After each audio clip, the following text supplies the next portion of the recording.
I've heard a lot of people like request to come back early. I'm like, so. Well, it's like I tell them, I say, because I already submitted the people already to ResLife, so I can't put it in ResLife again.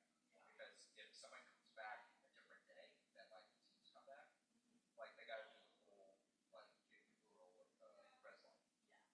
Like over. So ResLife wants to be prepared for that. So if someone's coming back the same day, the teams are coming back in preseason, then like that's fine. But it's early. So I told everyone, I'm like, unless you're settled in with the teams, like nothing's going on. So like you got to be really special to come back. You got to do something to. Like I have a master's stuff. I've heard so. Yeah. Yeah. For all I know, he probably did request for something from that early. I tried to coordinate with him last year. We picked a day, and he decided to come back like 3 days early. Yeah. So I'm like, all right, whatever. You're on your own way. Like, let's just come back later. Hi. How we doing? Yeah, what's up? How's it going? Good. How are you? Good. You been here all summer? I live in Middleburg, so. Are you from there? Yes. I don't think I knew that. Yep. My body. Yep. I always go. There's so many hills by my house. Yeah. So if I like want to run and like not get frustrated, I come down here so it's flat. Okay. I mean, she Doing sees anything me, on she gets all campus, or frustrated. you just been down here? Like, I live 10 minutes away, so I'm always down on the strip and yeah, I wasn't everything. sure if you do something this summer, like, No, not this summer. okay. Last year I worked in the financial services office, but Yeah. David's been doing something. oh really? Yeah, he's working with facilities. Mm. I'd see him all summer, and then I've seen him each day the last 2 weeks. What I want. Blood Blood work done? Blood work, yeah. So Let's get I was moved hoping- in. I was hoping you had some procedure and you got sedated for a little bit. I can only be so lucky. Hey, you know what? So I went for an endoscopy a few weeks ago. Yeah. So I went in, sedated me, they put the thing down my throat. They're like, oh, still got too much food in his stomach. We gotta record. So sedation was nice. Yeah. But now they want me to come back like next week. So I get to do it all over. Yeah. Getting old sucks, guys. I know. Don't get old. No. All right. See what is it? Did We're at the Gatorade. That's unofficial. the body on? Or the landmark? And we're Pepsi's head first. Body armor gives me headache. I don't think I've ever had There's it's like it's high in like the B vitamins. So there's a lot of B12 in it. So I think that's why when I drink them, like I do get like a headache, maybe because it's too sugary and then B12 is stronger.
Yeah, there's a bit of restlessness in August. Ooh. What? Who's coming through the speaker?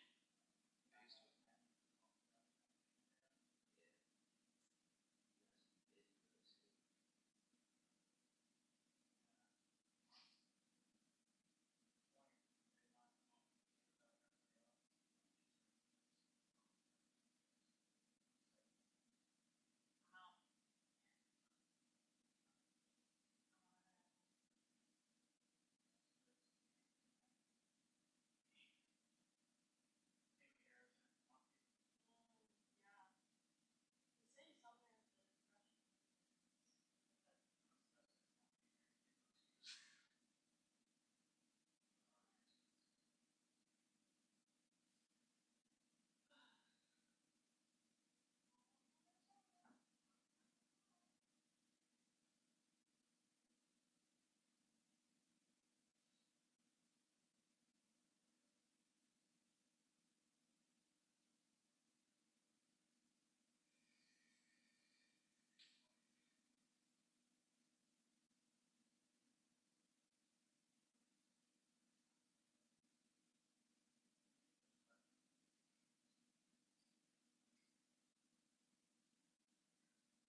He got home and he slept till about 6 or 7 o'clock. And then we went locally. Then he only had 2 days from And then, yeah, then he lost time coming here. Yeah. The crazy thing is,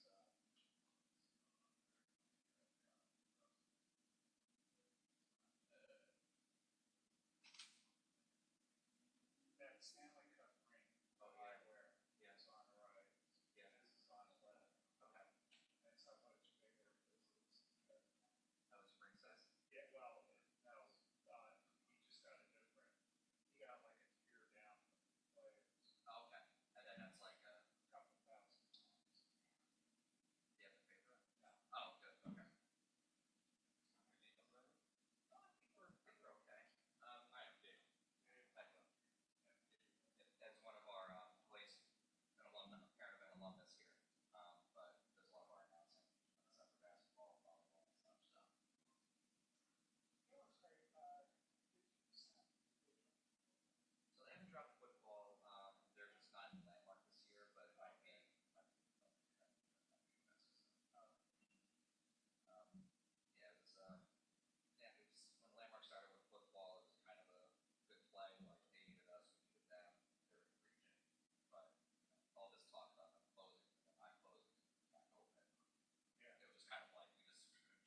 Check.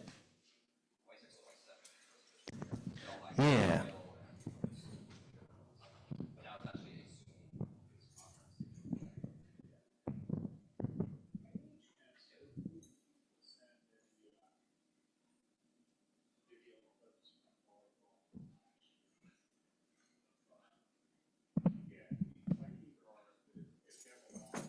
Yes. 30 minutes.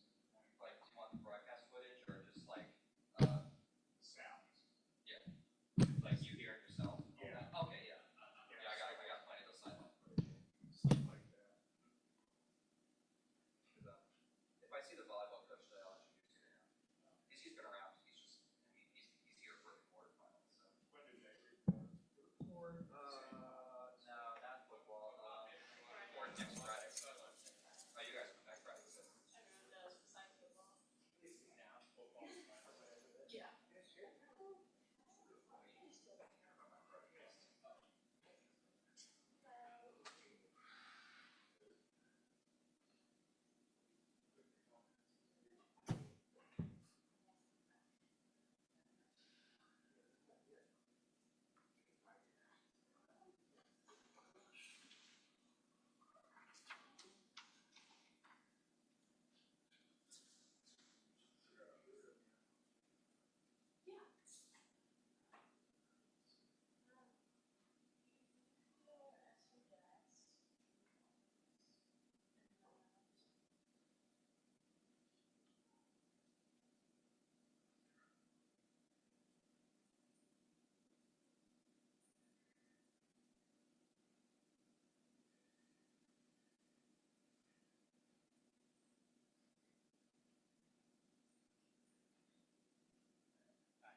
I'm glad I asked. Why? Sarah's doing her thing in the gym, so I'm gonna have to like scoot pretty fast. Yeah, like I said, as we get time to come back in and sit in there, and we'll have you ask questions. Please. Get rid of that. Should I put this junk? Yeah. My thoughts, stuff is right for us.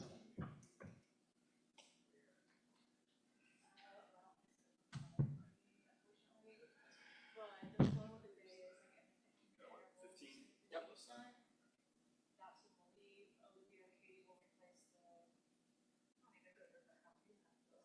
That does it'd be like a late in an hour. I think you are.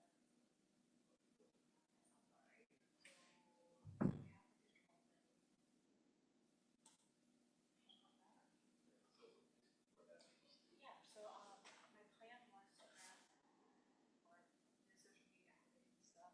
Hopefully they're fun. And then they're creating a merch account. But yeah, they'll be doing that and lunch, social media stuff, and interview. That's a lot of jumble words, I'm sorry. No, I got it.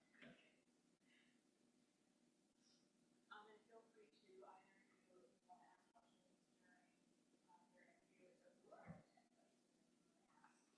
Because I know Flo is a good question to ask. So, but yeah, you're more than welcome to ask questions. Yeah, who do we have question-wise to ask questions out here? Just so I know first names if I want to say hi.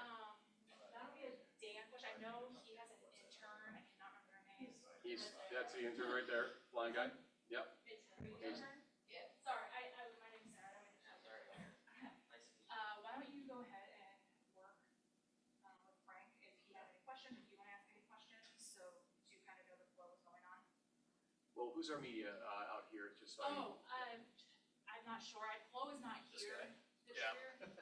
Yeah, Who are you? John Girardi. John? Okay, I'm with the Morning Sports Sun Gazette. great. but Anybody else? I'm just taking photos. That's awesome. Find John. So I'm gonna print them out, Sarah. there's Dan. Where'd Dan go? I feel like this seat's like too important for me. Well, you're starting there, so. But hold on, give me this. Maybe I should scoot Hey, what's up? Hey, Terry. Nice to meet you. here next to you, maybe. Oh, hello. It's hot. Yeah, it is a hot mic. Good. Yeah, no, I was Grab mic. just sending invites. I know we've been going back and forth, so glad we found some. Testing. You don't need to be that close. But Yeah. a bit of critique here. Pretty good omnidirectional stuff they got here.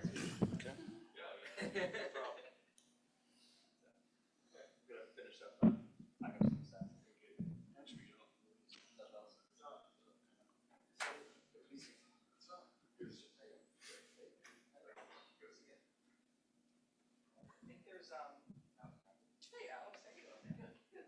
Glad to be here. So, like me, I'm just Yeah. kind of loose ends, so. The guys, I believe, I mean, it's also kind of chill, but I think we have, eight placards over there, so you can either sit down and rearrange them, or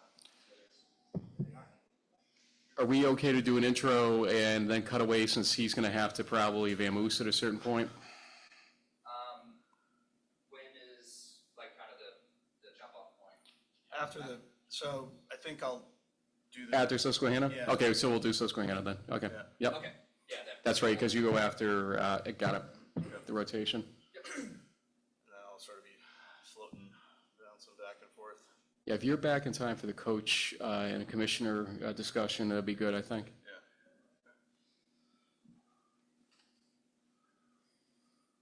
Yeah.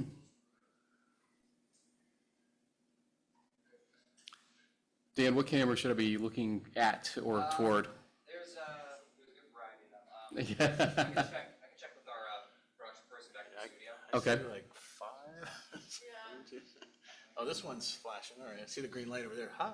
Yeah. There's a couple green lights, he'd tell you. Yeah, true.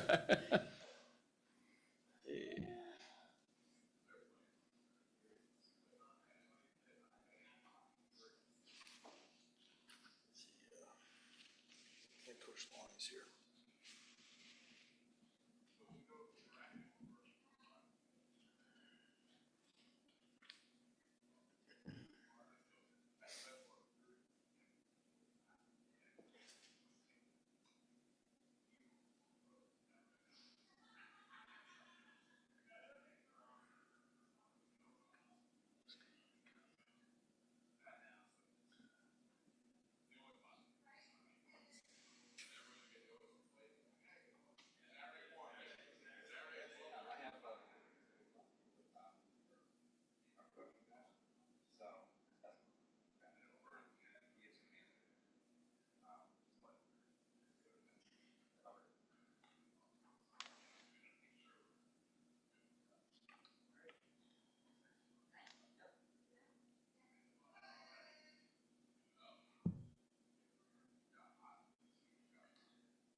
Script in.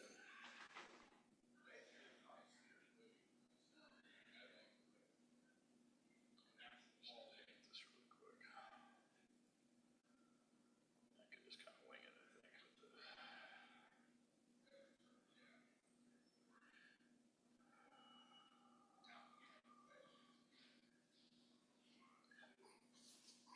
I'll just ask you for general thoughts on the event and the season that it was and the season upcoming to start. And Put me on the spot. absolutely putting you on the spot. Gee, thanks. You're akin to our color commentator, I told you. All right. I'm just the guy that puts you on the spot. Sounds good.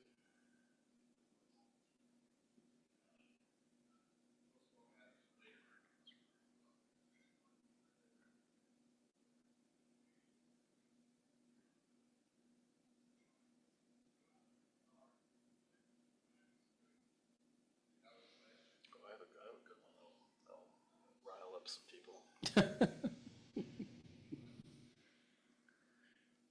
That's awesome. Right, look at the rile up people. What's your name, third division?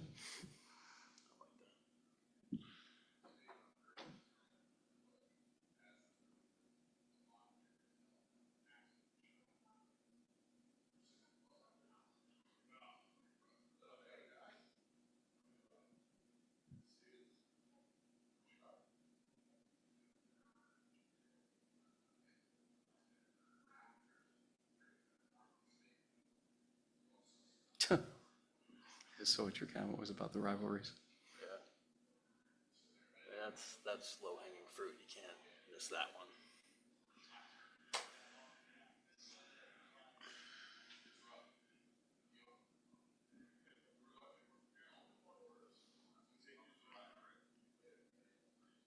Mason, are you seeing what camera I should be looking at all? Okay. Just Somewhere over here. We're waving to all of you. There he is. Here's Perk. Hey, Coach.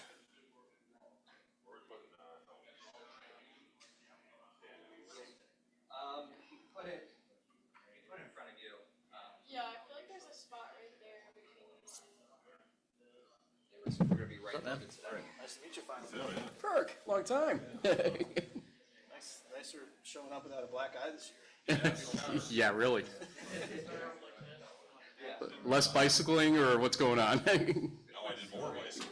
You stayed on it this Didn't have an time. accident. There you go. It's JT Ryan and More bicycling.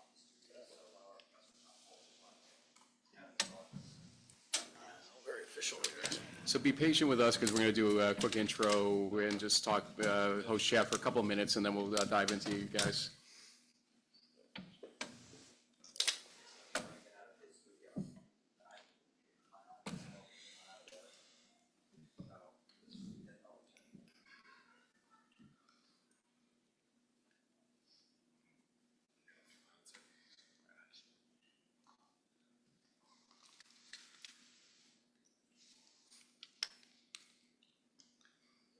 Josh, is Dad watching?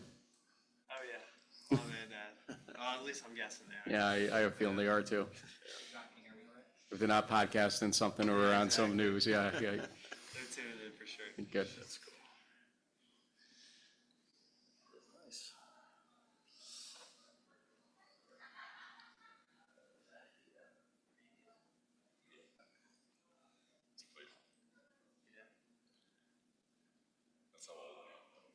That's how That's how old I am. old you are.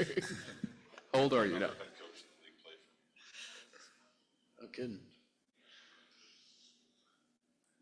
Well, let's face it, Mike's got a 58-year-old on his roster, right? Oh, you haven't heard about this? Oh, yeah. He's got a 58-year-old linebacker starting his freshman year this year at Lycoming. Yeah. We posted. So, Josh, if you get sacked by him, I posted it you're on done. our Instagram feed. You can see him. He's in good shape, but I don't know. We got a minute here. I'm 51, and I don't know if I would suit up. St. John's had that 30-year-old last year. Good morning, everyone. Tom Sillo here, and I have some exciting news for you.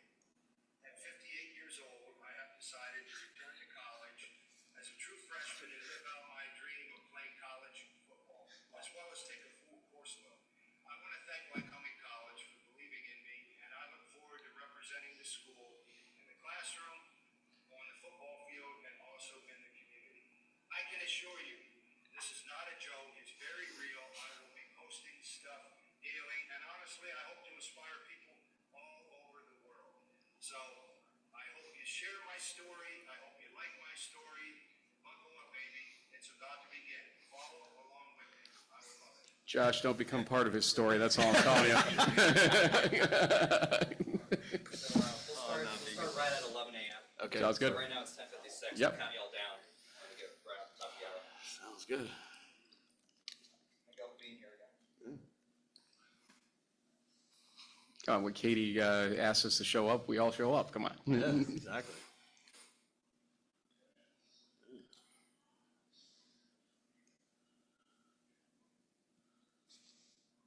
fly to Harrisburg for the first time. Never done that before. Don't sound so excited. Yeah, you got the job done. It's close. It's like flying into Roanoke when the Stag Bowl was down there for all the years. It's just like, oh, wow. That was the only bad thing I think about Stag Bowl in Salem was there's just no easy way to fly into it. Yeah. Not to say that flying into Houston and then going down into the downtown for the weekend was a great idea either. Downtown Houston on a weekend. Canton this year. Yeah. Ohio in January. Should be lovely. January 10th, no less. A Saturday, I think, right? Yeah, it's gonna be. I don't know if I have winter clothes for that. That's not Florida weather. Based on how I looked at Johns Hopkins, I don't think I have winter clothes for that either. So You look like a popsicle. they still bring that photo up in the third division server, and I hate them for it. Yeah, Thanks for whoever screen grabbed that. that was me. Gift that keeps on giving. Yep. Season 18, huh? Yeah. You only got to put up with me for a few more. No. Your exit strategy is, maybe a little short-lived there. All right.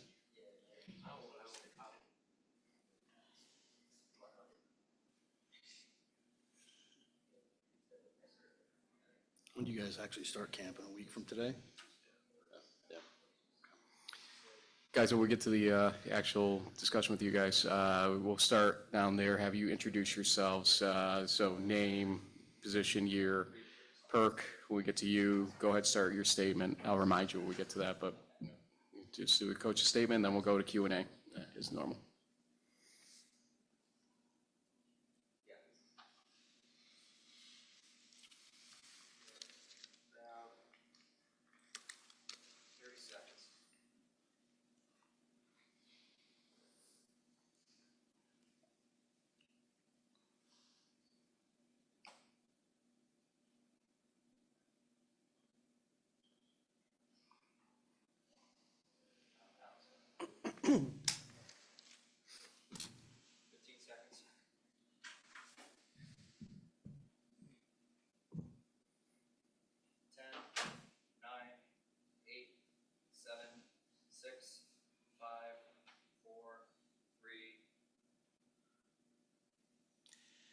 Welcome to the 2025 Landmark Football Media Day. I am Frank Rossi from In the D3FB Huddle, and this year I am pleased to have my co-host, my sidekick, the guy that always is posting stuff about this show, but we actually got him up here this time, James Baker, also from In the Huddle. JB, good to have you with me. Yeah, my first media day. Look at this. That's awesome, and you couldn't pick a better media day, I feel like, because the Landmark has been doing great work here, the third year of this event, third year of this football conference. So far, what are your takeaways from the Landmark over the last few years here, a couple of years that we've seen them in action? Well, I think the best thing is really how you guys have made a statement on the national stage, right? I mean, you were supposed to lose to Bethel, you were supposed to lose to St. John's in the playoffs, right? We're just an East Coast, thing here. We get a lot of heat on social media from our Midwestern fans that East Coast D3 football maybe isn't so good, but we saw that the Landmark can compete nationally. We saw Moravian win a bowl game down in Salem. So just a couple of years already getting some national attention, preseason rankings, that's really based on last year's accomplishments probably, but we'll get into that a little further on. But so far, great start. First things first, let's just tell folks who are new to this show how it's going to work. We'll have all 7 teams join us here for about 15 minutes each, talk about their season that was and the season upcoming, and then after all 7 teams are done, we'll also have a discussion between the coaches and commissioner with JB and me later on at the end of this show. So, sit back, relax, get some lunch ready and everything else. We're going to have a great day here, and thanks to Flow Sports, as always, for bringing this to you live and then on the archive as well. We are starting with our hosts here, and we're going to be talking about Susquehanna Football. I've been to this facility 5 times in 12 months it's been now, twice for this event, 3 times for games last season. And the reason I pop up here so much is because of the gameplay that was going on last season. We'll get into that in a second. We'll start, Jesse, if you can, introduce yourselves, and then Perk, if you want. coach's statement. Go right ahead. I'm Jesse Roosh. I'm a senior linebacker. I'm Brian Layton. I'm a senior defensive tackle. I'm Josh Ehrlich, redshirt junior quarterback. Tom Perkovich, head football coach here at Susquehanna, entering my 10th season, 11th year. So let's start with 2024. It's one of those situations where, thrill of victory, the agony of defeat type of situation. You guys, as we were talking in the coach chat here, were really looked past by a lot of people nationally. And then the St. John's game starts opening eyes. The Bethel game really started opening eyes about things and what an ending that was, obviously. Then the North Central situation. Coach, what have you preached more to this team, ending 2024 and entering into 2025, more about the upsides or about what happened at North Central last year as we start things at 0-0 again now? Yeah, it's more been about, how do we move forward and continue to be at that level? Obviously, we got a, front row seat to what it is to be at that level, and if you want to be that team, what you have to do and the kind of ways we have to work and practice and focus on the details and the small things. If we want to beat a team of that caliber, be in that discussion, and I think that, we've been more about focused on us. I think every year you're a new team, even though guys come back, you're adding a freshman class, you're adding new people to the depth chart, right, that are moving their way up, and you're going to look different, you're going to be different. I think, we've been trying to just focus on how do we get better, in the pieces that we have here, not to forget what happened, but as I said in my post-game presser at North Central, we did things that haven't been done here in a very long time, and we have a lot, we should be super proud of that. One day doesn't define the things we did last year, and how we moved our program forward into an area that we really were focused on was the playoffs, of being better there. And the only time that I think I addressed what happened at North Central was I felt like we were a little complacent in spring. And so I had to reset our team. I brought them together and said, we need to remember, what happened on both sides of the football. We've never been shut out here. That was the first time in my entire tenure we'd been shut out. So I think the kids bought into that. They understood it. But other than that, we were focused on just, how do we get better? How do we continue to improve, move forward? And take and look at the good things we did and how we beat a team like St. John's and beat a team like Bethel, and the ways we did that. But we also saw the level those guys play at, and, the size of those teams and the speed of those teams, and how do we be the best version of ourselves on a daily basis. Want to go? All right. Josh, one of the things I think that gets overlooked from the North Central game is that you were injured and didn't get to play in most of it. What were some of your takeaways from kind of ending what was an otherwise fantastic season for you and kind of motivating you coming into this year? It was definitely a gut punch when it happened. We were already down a little bit when I got put out of the game, but I kind of just think she's his motivation. Everyone knows what happened. We don't have to dwell on it throughout the year. It's week 1. We got Union here in a couple of weeks, so that's kind of where all our focus is. And if it gets to that point again, which we hope it does, obviously, we know what it's like. Brian, as we look forward, one of the biggest keys, I think, for Susquehanna isn't necessarily Josh, but it's the defense, being able to tamp down some of the scoring going on. You look at that Moravian game last year, Jesse, I think, had 16 tackles in that game. But, you had numerous tackles for loss last season, but at times, scoreboard started going up a little bit too much on the defensive side. What is the defensive side of things talking about in terms of how to improve things even from 2024, which was, a landmark season, no pun intended. But, what's going to change here and why? I think it's just about us finding our identity again, because I feel like this past year we really didn't know who we were, and we went through like a coaching change. So I feel like in this offseason, like we as players met together and talked about how do we improve from the good season we had, but how do we even make it even better?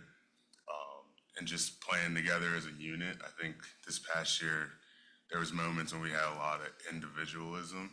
So I think staying focused and not letting like big plays hurt us and dwelling on that during the game and just like moving on and getting better. Hey, Jesse, you had 58 tackles last season, as I said, 16 of them versus Moravian. In a game that you needed the 16 tackles, and Moravian, an upstart team last year for sure. Are you noticing the landmark competition getting better as you guys are beginning to make headway as well? Is this conference sort of rising to the occasion, and is it putting a little bit more pressure on the defense as a result of it? Yeah, definitely. We're definitely seeing the competition improving. I mean, Moravian always gives us a good game. You know, they're very solid, and then with the addition of Western Connecticut, we're going to see some good talent this year. But I'm excited. We're ready for it, and we're ready to play those teams well.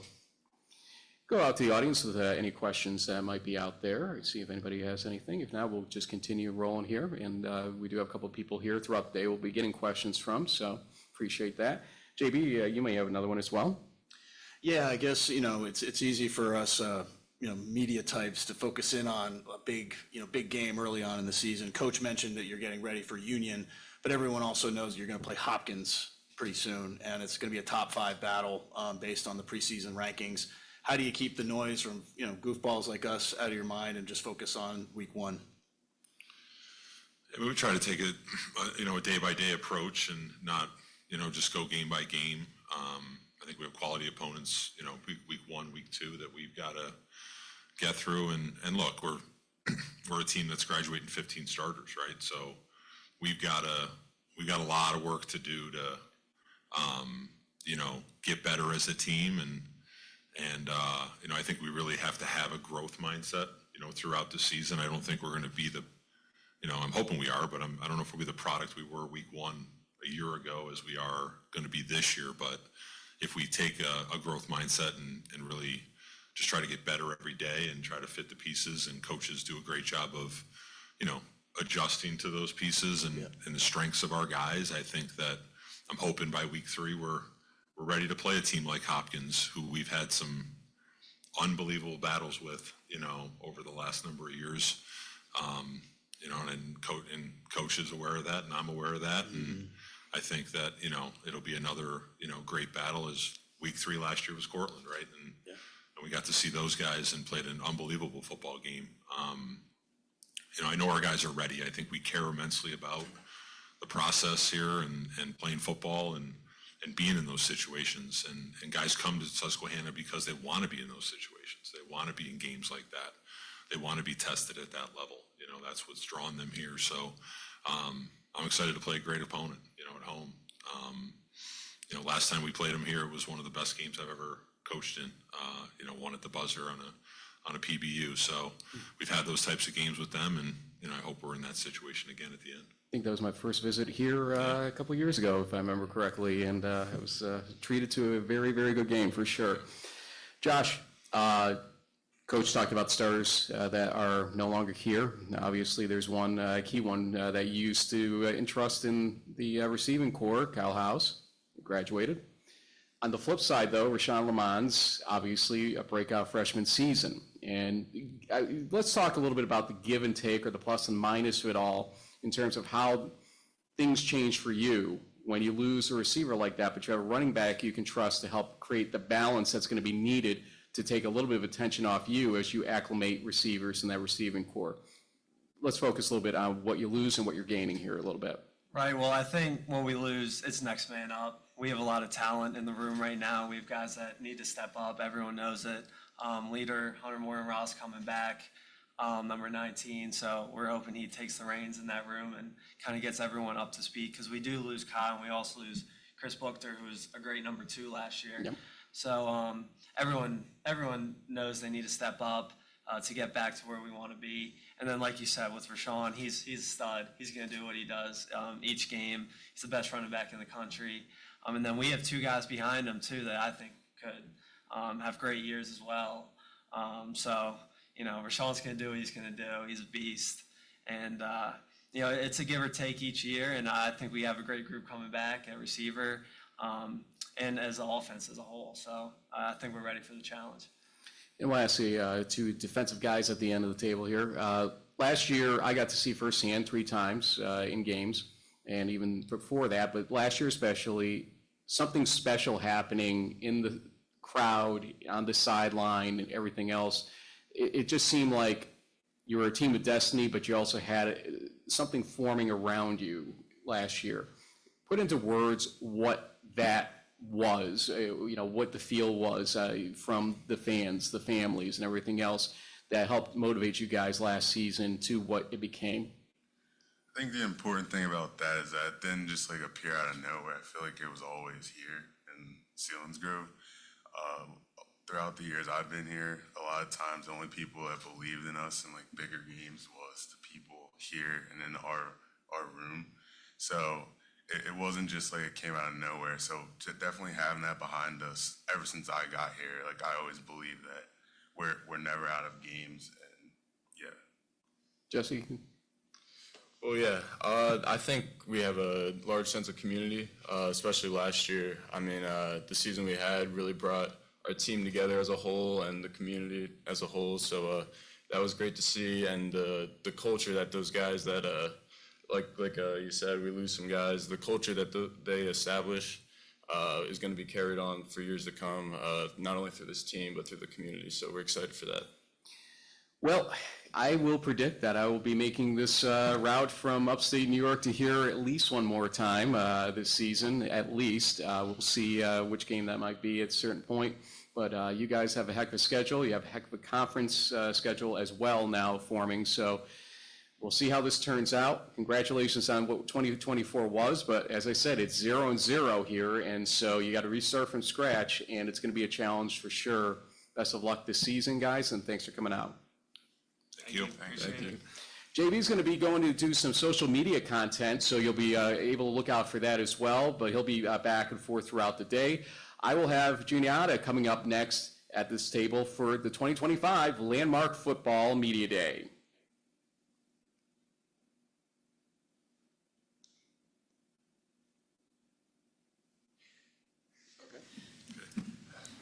Thank you, guys. Yeah, thank you. Good luck this year.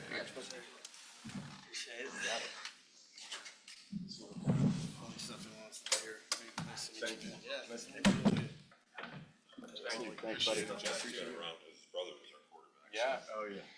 He's been around this place Yeah. forever. Is he still overseas? No, he's back. He's back, yeah. Back in the States, full-time job now. Thank you, buddy. Played golf with him early in the summer. Oh, boy. Not very good.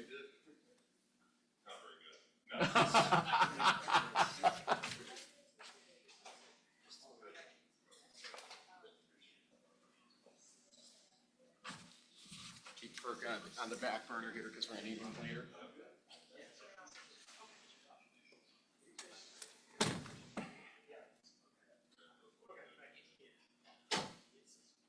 Dan, are you okay with me staying here just so I can see the name cards and the players a little bit better?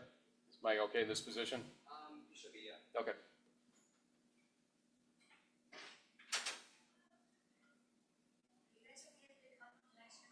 Oh, yeah, absolutely. You just keep rolling like that. When we got a break, bring him in.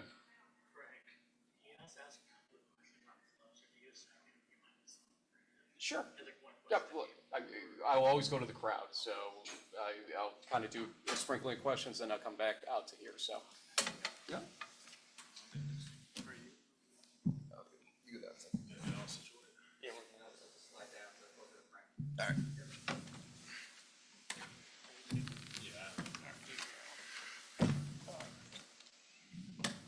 Greg, how you doing? Good to see you. It's always good. We want this home Right here's good. Who's good here, guys? Yeah.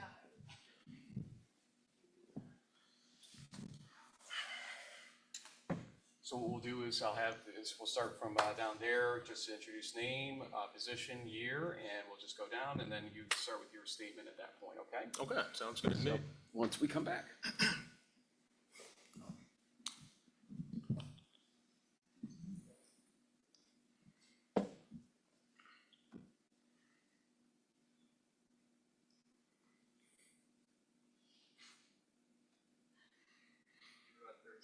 Okay.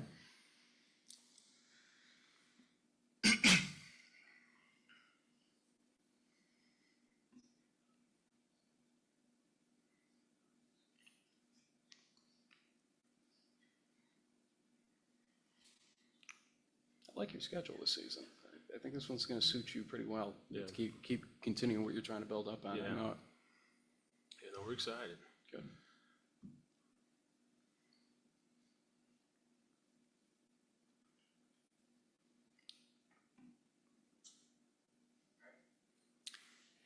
And we're back here on the 2025 Landmark Football Media Day. Again, Frank Rossi here from In the D3FB Huddle, and James Baker is out and about doing some social media content. He'll be back, as I said, later on in the show. But now it's time for Juniata, and we're going to have the players introduce themselves and coach as well to give a statement. We'll start. Go ahead. Hi, my name's Ethan Shank. I'm a defensive back, and I'm going to be a senior this year. Hi, I'm Aaron Rothermel. I'm a middle linebacker, and I'm going to be a senior. Hi, Ethan Eisenberg. I'm a quarterback, and I'm going into my junior year. Coach? Yeah, so very excited for the 2025 season. Kind of the big message for us this year is kind of we got to reach our full potential. And we can reach our full potential and play consistently for 4 quarters, offense, defense, and special teams. We're going to like how the season goes. So we're very excited. Tough conference, but we're up for the challenge. Coach Treadwell, you know, some people see, hey, 2 wins last season, 1 win the year before that, you know, what's going on? You're a new guy and everything else. You and I started at the same time on this basically a couple of years ago. But when you look back at recent history for Juniata, it's been quite a stretch here in that there were, I think, only 3 wins in 4 seasons prior to that, surrounding COVID, essentially. So you're trying to rebuild something for sure here. How do you feel you are in the schedule you had in your own head about where things might be at this point? And, you know, what do you think is going to be the defining characteristic of this team this year to keep it going? Yeah, I'd say probably the biggest thing is these guys all know it's been a process, right, man? We talked about building. I know we haven't had the success on the field yet, but I can promise you the culture, the buy-in, it's much different. And we're kind of expecting this year to be a different feeling. The roster is where it needs to be. Before it was not good. These guys can all attest. They remember that first camp wasn't the best. So the numbers we have, the numbers are there. The buy-in's there. I'm excited. These guys are excited, and we're more of an older football team this year. We have more junior, senior compared to freshman, sophomore. So that experience and these guys up here, they're going to show what we're all about. Let's talk, we got 2 Ethans up here, so I got to be very specific on this. Ethan Shank, we'll talk first on defense here. 99 tackles, I believe, last year, 200 in your career. Obviously, you are a workhorse out there at the DB position. But, you know, tell me about this relationship and the confidence you have in your defense, especially now with Coach here, sort of in this 3rd year. A couple of years ago, he was kind of timid, believe it or not, when he was sitting here. Now he feels, it seems like, more assertive about what the role is, what this team needs to be doing. Tell me about that. First off, all glory to God. He's given me the strength, the abilities, the opportunities to go out there and play football, and it's been an awesome time. And to my teammates, guys like Aaron and the other guys on the defense, really trust me. Coaches help me put me in positions to make those plays, and I do. This year, don't really care about the stats. When you get 2 wins, it doesn't really mean much for 99 tackles. So just excited to go out there. Coach Treadwell done a great job, really getting us into the spots we want. So really excited for this year. Now, Aaron, your stats seem to suggest that you had an interesting year last year, to say the least. What happened? How are you? I'm good now. I had an unfortunate circumstance. I had emergency surgery. I had my appendix removed. So I missed the last 4 games of my season, which was unfortunate, but I'm healthy now, and I'm just ready. I'm just so excited to get back out there. I'm just ready to, you know, give this team all I got for my last year. That's one way you don't want to do weight loss for sure in that situation, but you look like you're no worse for the wear now, so welcome back. Thank you. And best of luck on that.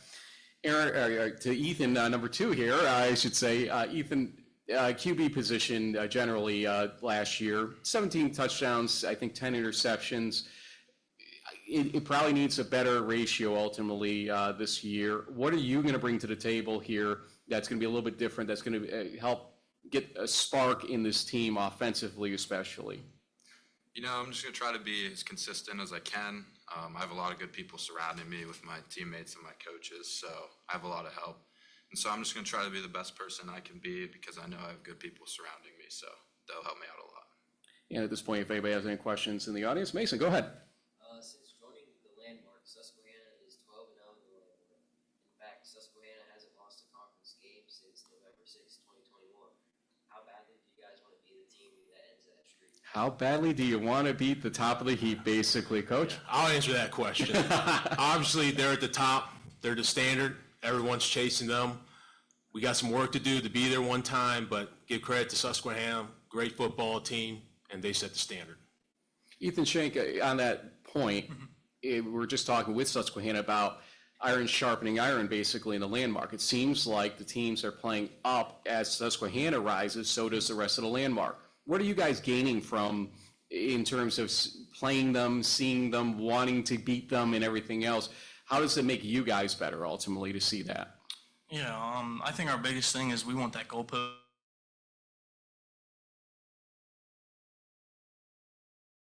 We want that back, and seeing them play on a national level, you kind of get a little jealous, want to get that spotlight, being in the playoffs and all that cool stuff. So getting up there, really, we really want it.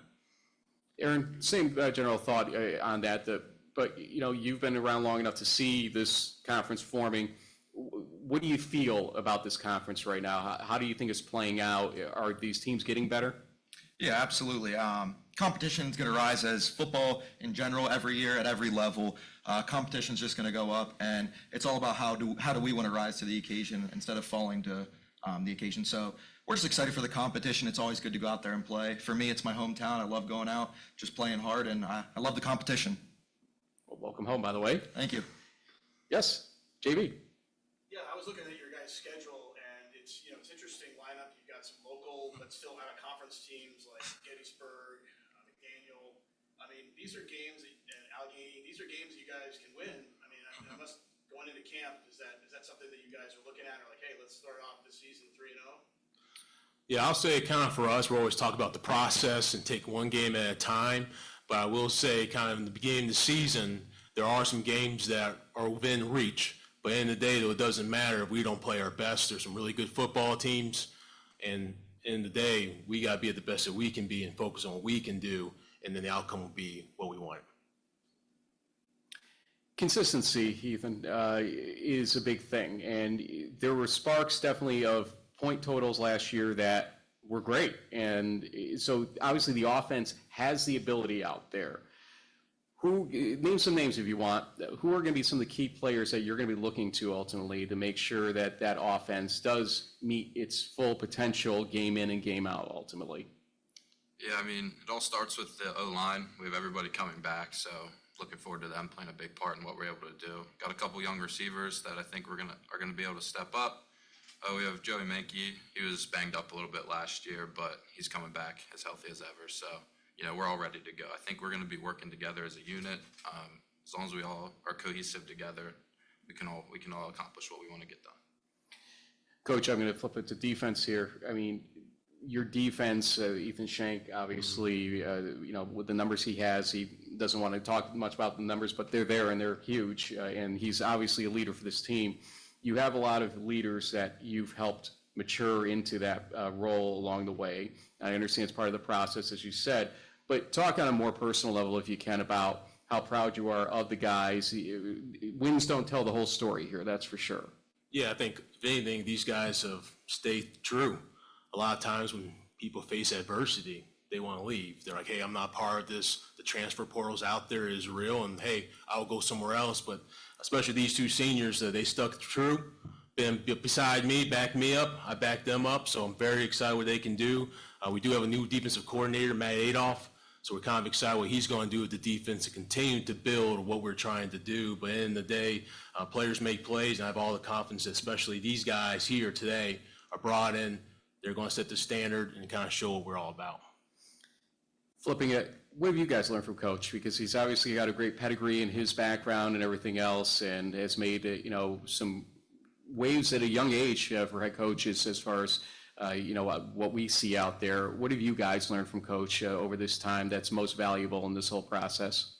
Yeah, I would say it's not always all about football. Coach Treadwell's taught us to be young men, taught us to be leaders, to be good men around campus, just being respectful men, accountable, take accountability for our actions, and really just getting us ready for life after football as well. And that's one of the biggest things I've taken away is just learning to be a good man. I think my biggest takeaway is you got to put in the work. When I see Coach Treadwell out running laps on the track in khakis, when I see him hitting the sled or lacing up the cleats for a practice and putting some O-linemen into the ground, that really inspires me. Got to get after it, got to keep working day by day, and you'll be better off of that. Coach, we want to see that on social media so we can, on our Friday live show, bring folks, you're running in khakis around the track. Sometimes I do bring out the cleats too, so it just depends what day. We'll make it happen. Okay, I want to see that.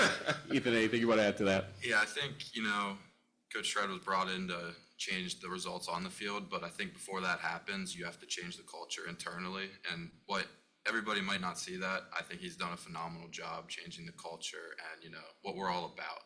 And I think now we have everything figured out. You'll start to see the results on the field, but you can't do that without changing internally. And I think Coach Tread's done an outstanding job doing that, building our culture. I'll be honest with you, as an aside, ever since I met you a couple of years ago, I've been rooting for you because I can tell the spirit, the energy you've got, and the passion especially, and it's good to see little by little you're turning that corner here, it feels like, and so I think you've got a lot of fans out there that want to see you guys actually succeed to the full potential you've got, and as JB brought up, I think you got the schedule that probably, I think, melds well with where you left things last year to pick things up this year. Any last thoughts you wanted to give? No, we're excited, and at the end of the day, kind of like my former mentor, Mark D'Antonio, always told me, is the seniors have to have their best seasons for a season to have success. So if these guys, which they will, put in the hard work, it'll come true. It's a good mentor to have, that's for sure. Guys, best of luck this season. Thanks for joining us, and we are going to get ready. Coming back in a few minutes here, I believe Moravian is going to be up next here on the 2025 Landmark Football Media Day on Flow Sports.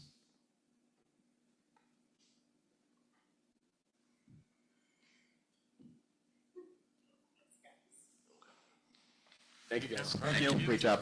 Thank you. Thank you.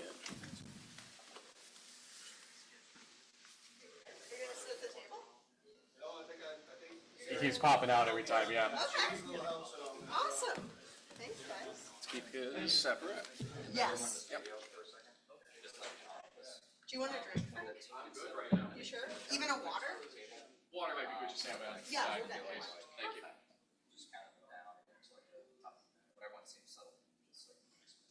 Yeah, everybody has questions out here too. Just give me a little hand signal too. That way I'll see you. But Mason, I know to come to you every time. Is that what we're going to do? Yeah, pretty much. You got it. And do you have one or two questions each? Pretty much just. Okay. No problem. Good to know.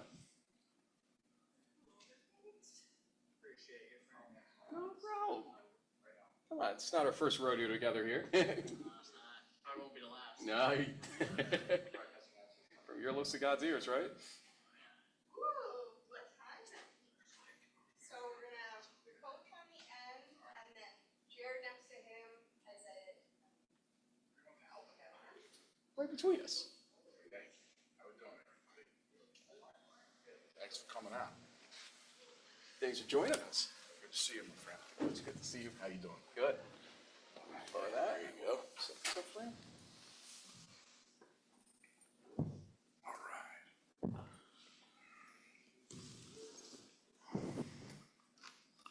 right.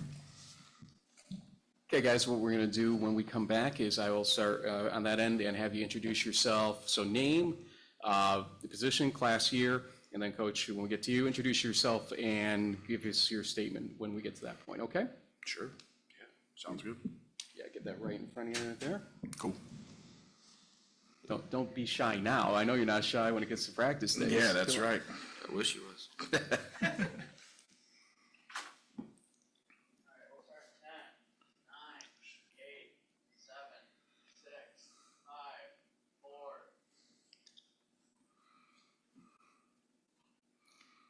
And welcome back to the 2025 Landmark Football Media Day. Again, Frank Rossi here from In the Huddle.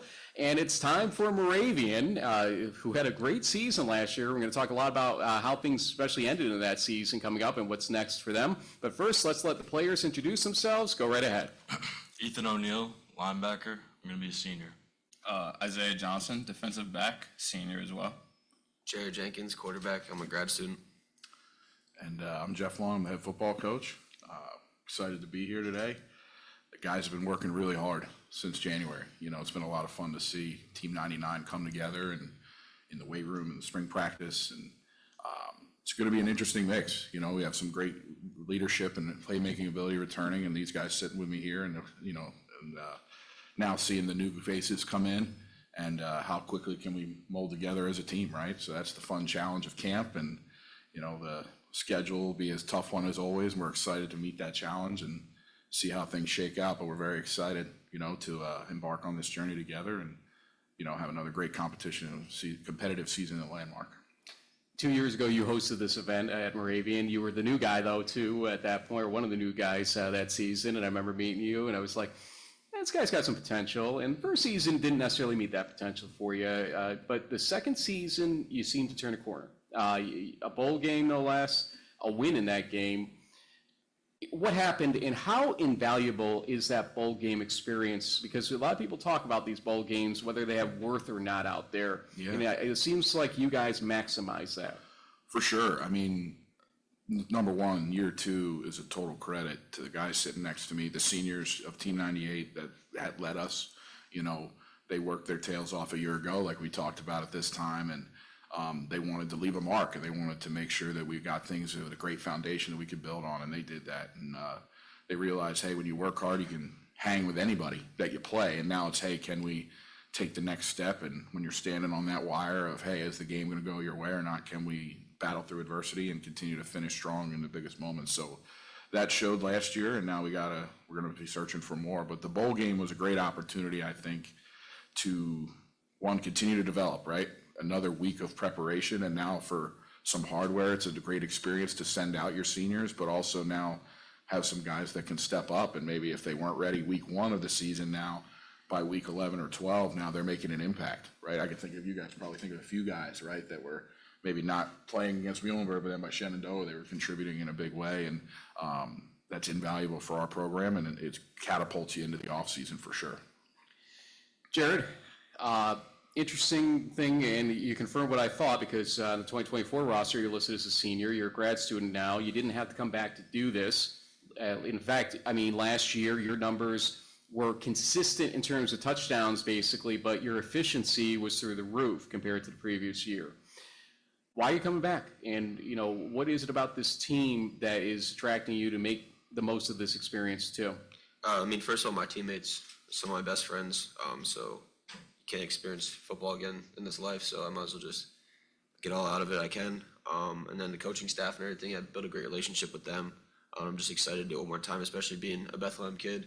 I get my family to come, friends, old coaches and stuff like that, so any opportunity to make them happy is another reason why I'm doing it.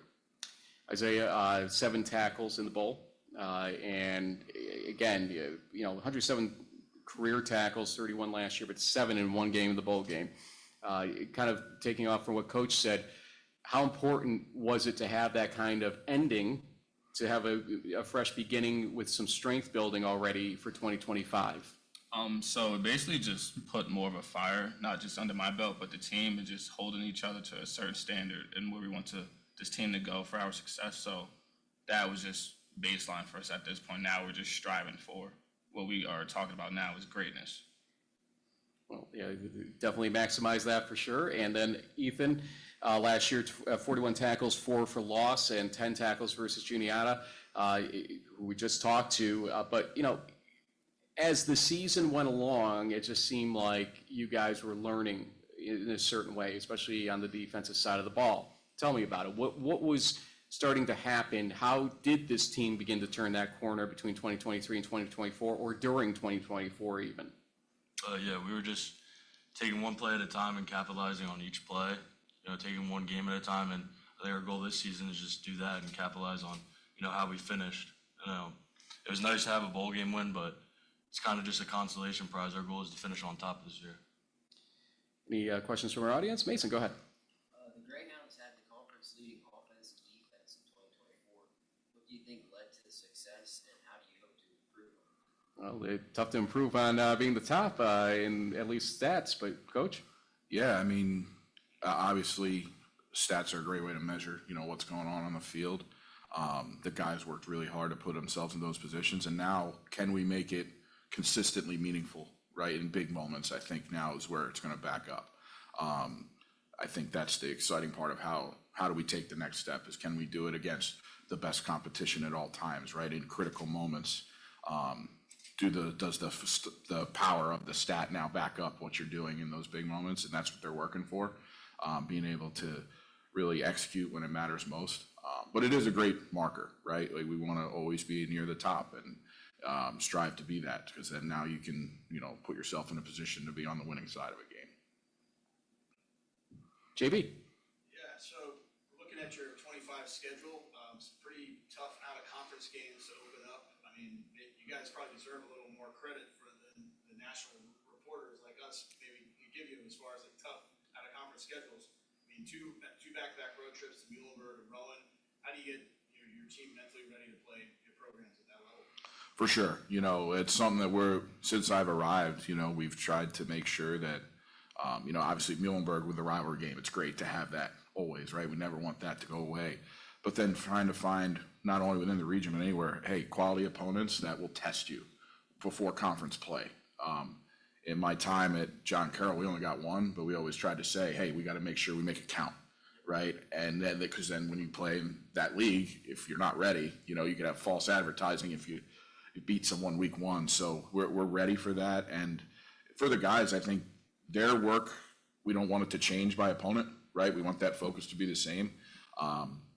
But I will say the level of excitement and knowing like, hey, you're going to get their best, right? And that's the interesting place we're in now is, hey, for a year, we were able to win a few games and turn a corner, but now you're not surprising anybody, right? A lot of times for 7 opponents, if somehow Shenandoah ends up on the schedule again, they're circling us now, right? So it's an interesting thing that I hope the non-conference schedule will continue to allow us to be sharp for conference play and really see where we stand. To further that, and guys, whoever wants to answer this, go right ahead. We have a transition happening in the Landmark with non-conference this year, obviously rotation with the NJAC and the Centennial instead of the Empire 8. And that means that for the guys from Pennsylvania, you're getting a flavor a little bit more of the Pennsylvania and New Jersey grouping that's out there. Some guys probably you faced in high school if you played in Pennsylvania, et cetera. How does it feel to have that change in the non-conference schedule this year and for years to come, it seems like? Jared stepping up here as the grad guy. Go ahead.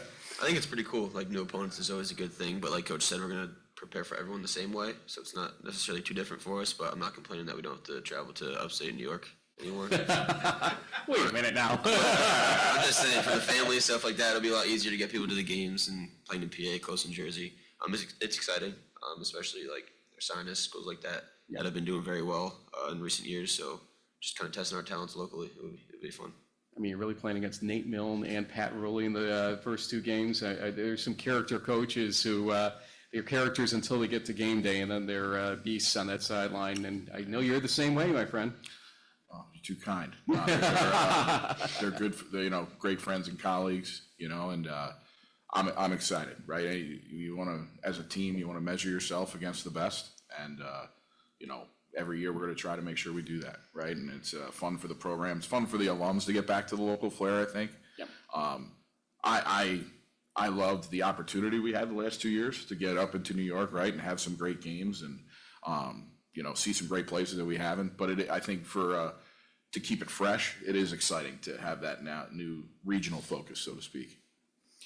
Guys, in general, Moravian kind of was a name in the past that people had respect for. It didn't have the level of respect necessarily in the more recent years, football-wise. The Muhlenbergs have sort of upstaged at times, now Susquehanna at times. But it seems like you guys are trying to make it a household name again in Division III, that you're playing or rising to that Susquehanna level. You gave them a hell of a showdown last year, let's not kid ourselves. What is driving and motivating you guys? Is it a pride thing for your school? Is it, seeing the Susquehanna situation and wanting to play more toward it? We'll go to the defensive guys on this since Jared jumped in last time, but what is it about things right now that's making Moravian football begin to jump again? They're flipping that mental coin right now to see who's got heads and tails. Who's got it? I'll take it. Isaiah's got it.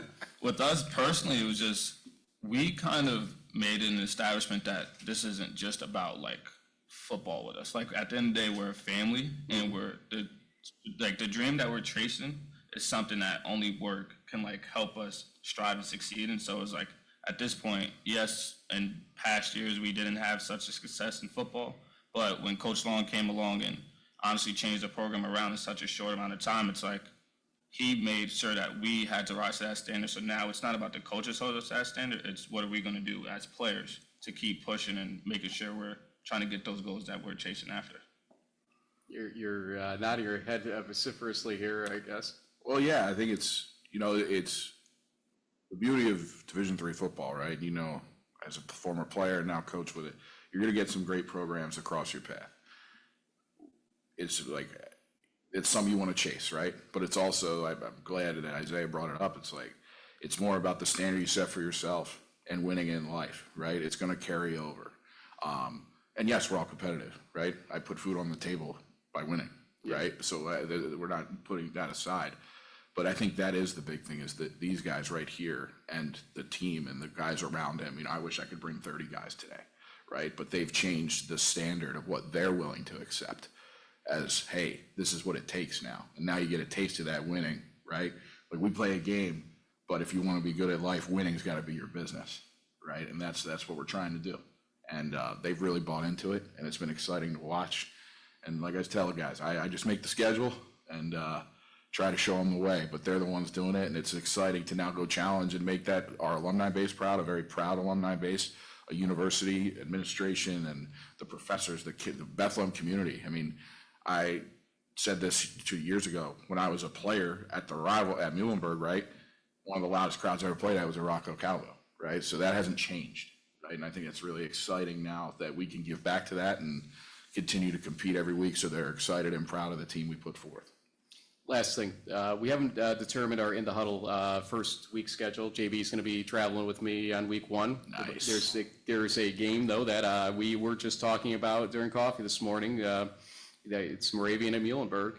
Sell it to us. Why that game? Why should we make that our Friday night game? Yeah, no, look, number one, anytime you get a local rivalry, number one in Division III, I think it's special, right? You have, especially in the Valley itself, you have Lehigh Lafayette, you have Muhlenberg Moravian. There's very rare you have multi-level size of schools there, but it's going to be a physical, hard-fought game. I think a year ago we showed we can close the gap physically, and now it's going to be a great test for us to see where we're at and say, hey, can we finish and execute right when it's the game's in the balance?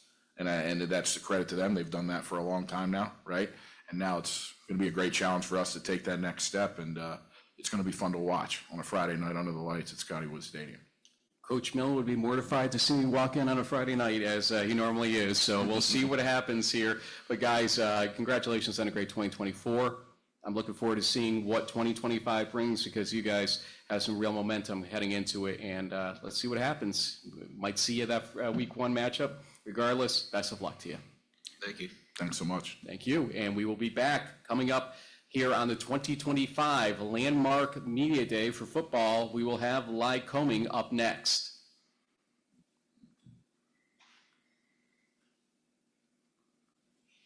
Cool. Thank you, guys. Appreciate it. Thanks, Coach. Yeah, man. It'll be a fun trip. Thank you. Appreciate it. Where do you grub up when you do come in on a Friday night? That's a good question.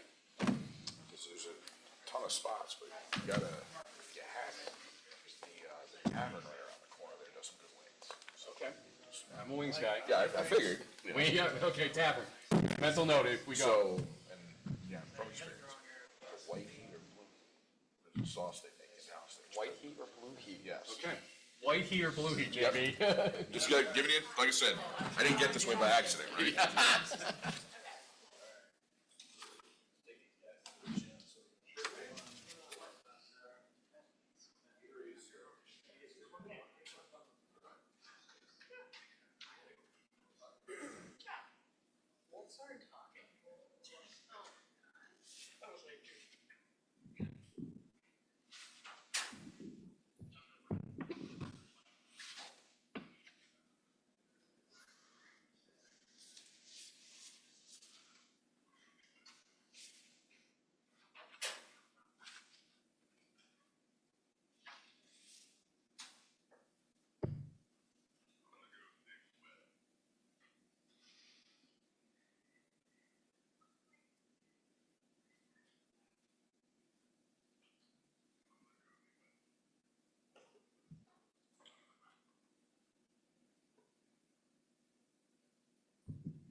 Lycoming next. So they're out there, send them on in. I told him.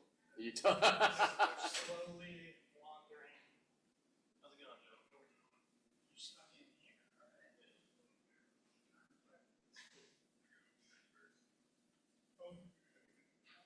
Yeah. Okay. So am I allowed to ask about Mr. Sillo? Yeah. I think it's a Yeah. we were interesting just backstory. We were just talking about Yeah, I it. figured you would be. Yeah. Absolutely. Oh, all right, look at you. Love it. You know, Katie, You're a pro. A pro's pro. you teach me well with this Oh, time. man. So we got Clark bookends. I like that. Uh-huh. Yeah, can't roll with Susquehanna.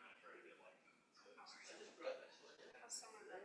Everyone actually at the downtime? Some of that, yeah. No? Some. Yeah, I just, What's football action? next Wednesday, we report Thursday. Yeah, it's our acclimatization. Well, and I got here yesterday. Yeah. Yeah, like You the can't have fall, yeah. helmets on for 2 days. 2 days or something. So.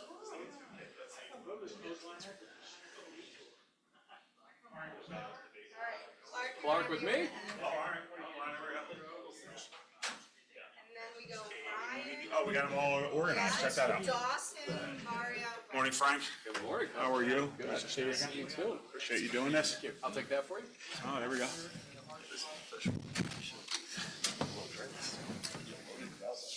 I know. Oh. Whoa.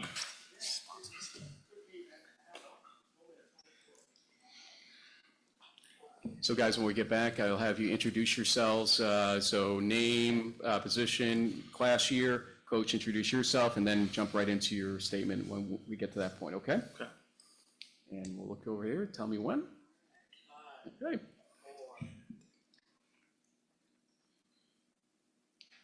Welcome back to the 2025 Landmark Football Media Day. Frank Rossi from In the Huddle here again, and it is time for Lycoming. I had some great questions coming up for this one, and Coach, we're going to have some fun with this too, I think, a little bit. But first, we're going to let the players introduce themselves. Go right ahead.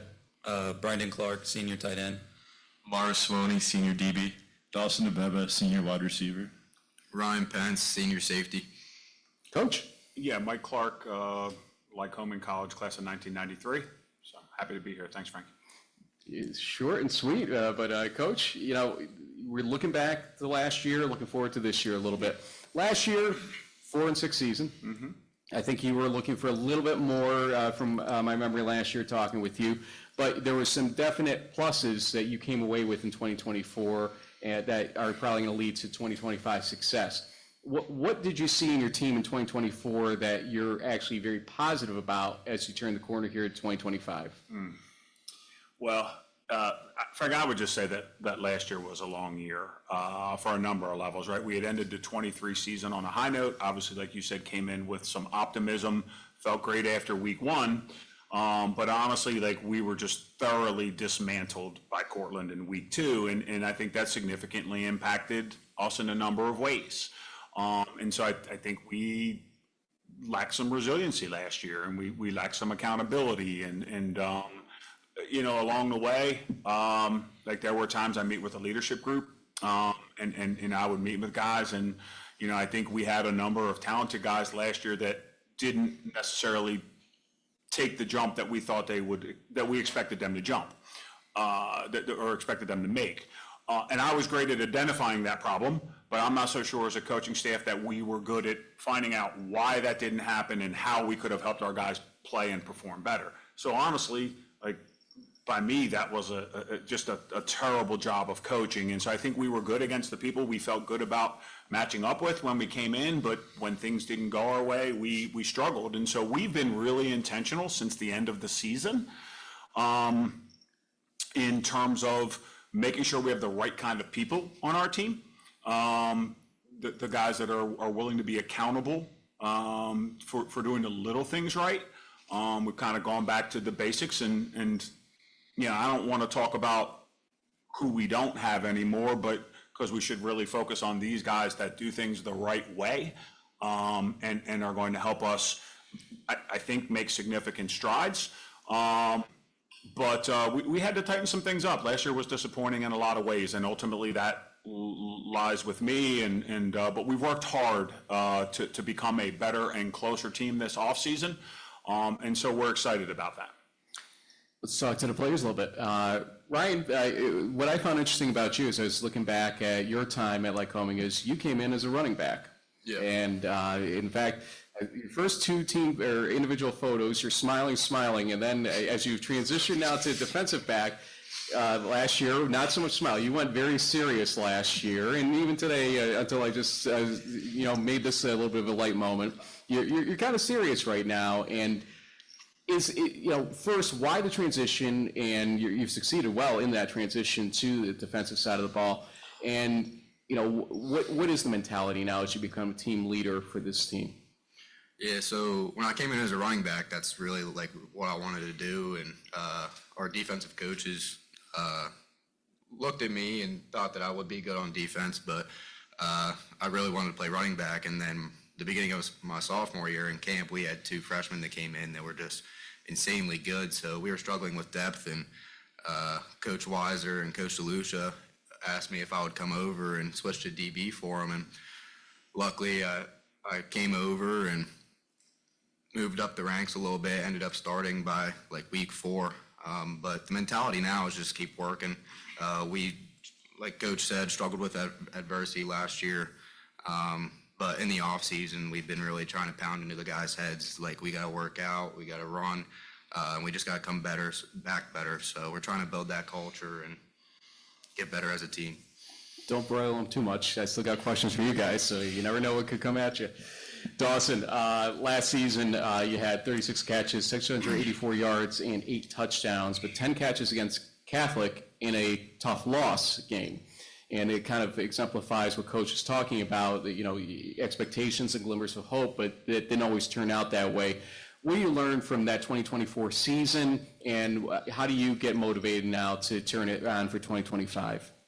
Yeah, well, like you said, we struggled with adversity sometimes, and it was hard, but we also were kind of in position changes, and a lot of young guys were in the game, so really it's just more focusing now on keeping the young guys level-headed. Now that they've grown and really found their roles, it's a lot easier to stay level-headed, especially when things get hard. So even in Catholic, we were down, and then we found the equalizer at the end, but we struggled to even get over that hump for most of the game, and the team we should beat. Now, let's go to the defensive side of the ball for a second here. Mario, defensive back, senior, 10 tackles, 5 pass breakups last year. There were times where, realistically, you guys looked tremendous. Okay, Hilbert, when you blank them, Juniata, a team you blank them. But then there's, some porous moments for the defense throughout the season. What is the defensive room basically saying at this point, especially the DB room? What is the thought about 2024 and the leading into 2025? How do you change some of those not so hot moments? It's more of trust in our scheme. Last year we had a lot of guys that kind of just wanted to do their own thing, got a little nervous when we went down, just trying to make a play. But this year we're more focused on playing your 111th, doing your job, and I think that's going to make it a more consistent defense for us this year. Brendan, last name is Clark. Is that a coincidence, or are we? No, sir. I'm Coach Clark's son. Yeah, we bookended you guys for a reason. Figure keep you away from your dad for a little bit here. How is that? I mean, for a lot of people out there, it's a strange scenario when they play for their father in the football context, especially, or any sports context. But, what have you learned from him in this whole thing? Is coaching your track down the line, or already coaching a little bit in that mindset? I mean, what is it like for you as tight end out there? I think when I first got here, it kind of stunk because I kind of had to fight the battle of, I'm Brendan Clark, not Mike Clark's kid. And there's some things that come with that. I've never wanted to be, known as someone else. I just want to be me. So that kind of stunk. But then once I got on the field, you hear whispers, and it's oh, he's only playing because of his father, and it just, that one kind of stung. But then as I earned my time and I kind of felt more welcome, I guess, it got better. it was a lot at the beginning, but now it's nothing, and I wouldn't trade it for the world. How motivated are you to win for your dad, though, at that point, too? I know our group this year is capable of getting him to a pretty big milestone in his coaching career. So if you think that's something I don't know, you're wrong. I think I see everything that he goes through and how, like, he works and how he prepares. And then when I see outside shots at him, it's just like, comes a point we have to win. Every great coach has great players. And I think that's what we know. And I think it comes to a point where, like I said, we're going to be good because of our older guys. And we're going to be good because we have experience, and we're going to be good because we execute when times get hard. And I think I want nothing more than to win a championship. Like, that'd be something I talk with my father until end. Like, that'd be something I remember forever. So it'd be awesome. What's the milestone for those that don't know it? 100 wins. Yep. Coach, that's something else right there in and of itself. And go to the audience with questions first here. Mason, go ahead. Since joining the landmark, Susquehanna is 12-0. In fact, Susquehanna hasn't lost a game since November 6th of 2021. How badly do you guys want to be the team that ends that streak? Yeah, how bad do you want to beat the top of the heap, basically, Coach? Mason, I guess that's a fair question, but I mean, we don't play them to the middle of the season. So obviously, I hope they lose before then. But that's, I don't know that that's likely. Okay, I hope we're good enough to be more competitive than we've been with them the last 2 years. The first year in the conference, we were 0-5 to start the year, and our game here meant something. We didn't win it. We turned it over a couple times early.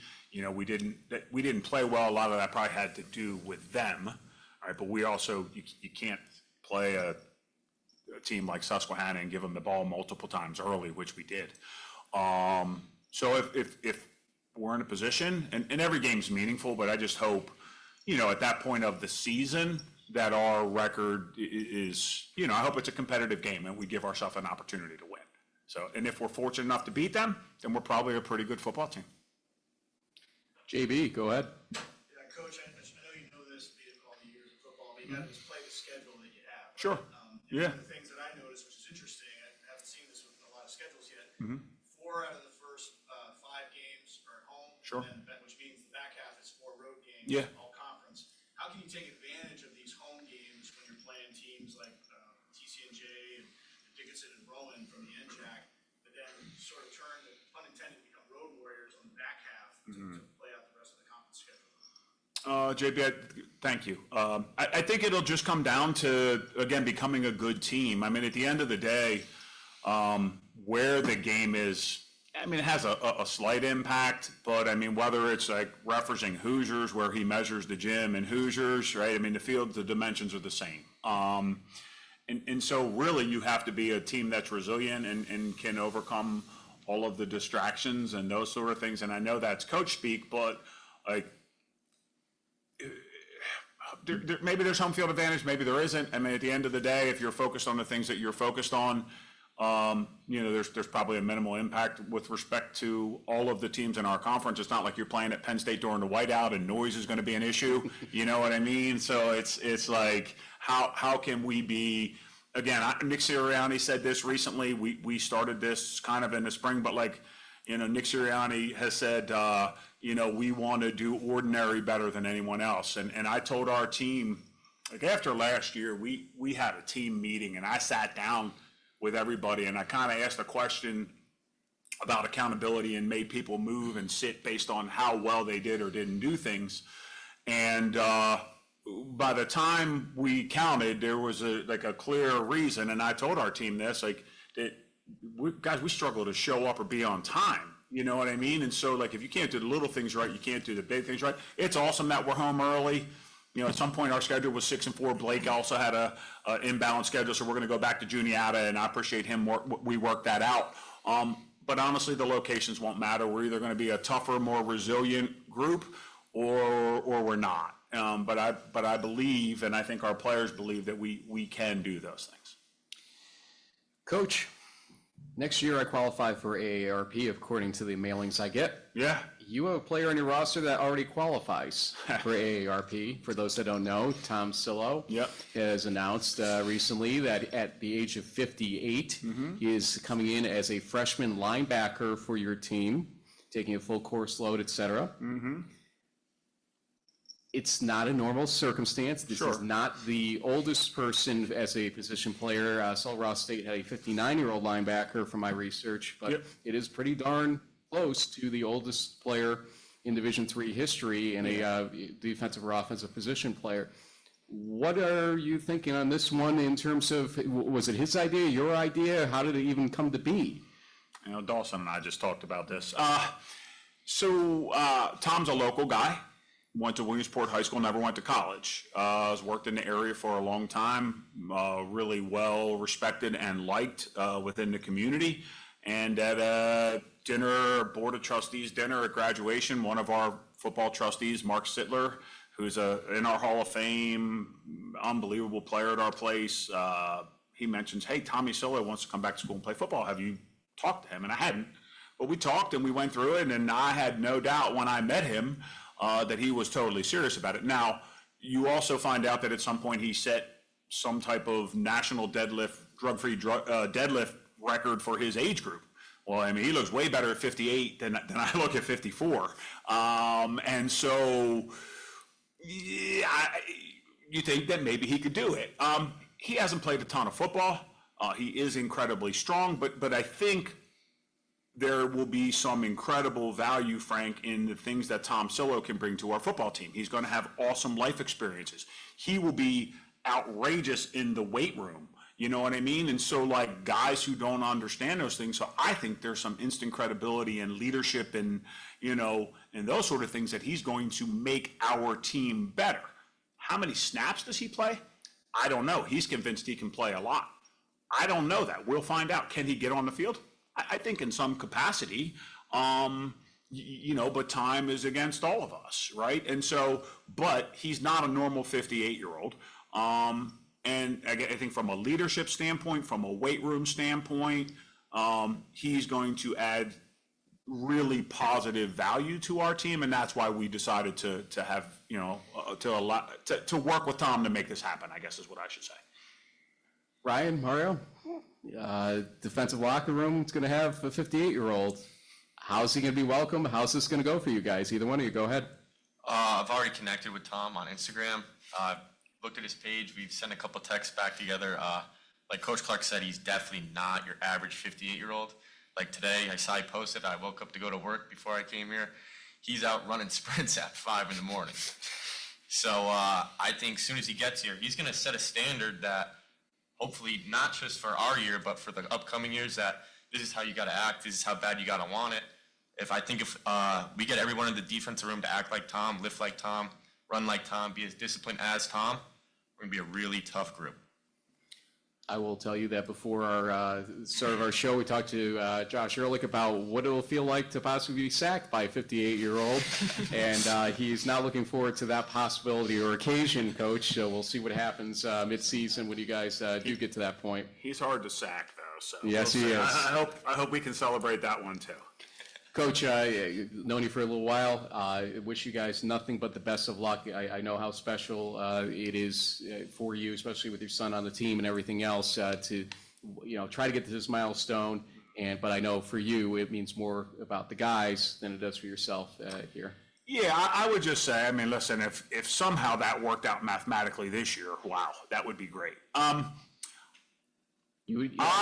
wins, right? Is that right? I just want our players to experience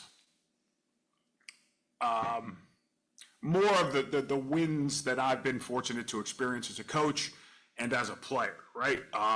Not just because Brendan's my son, but Braden Hart is our center. His father was a captain of our 97 team. Like, these guys, Dawson wasn't, but these guys were at our golf outing. We had 260 golfers that play on our golf outing. We used 2 courses. Like, people care.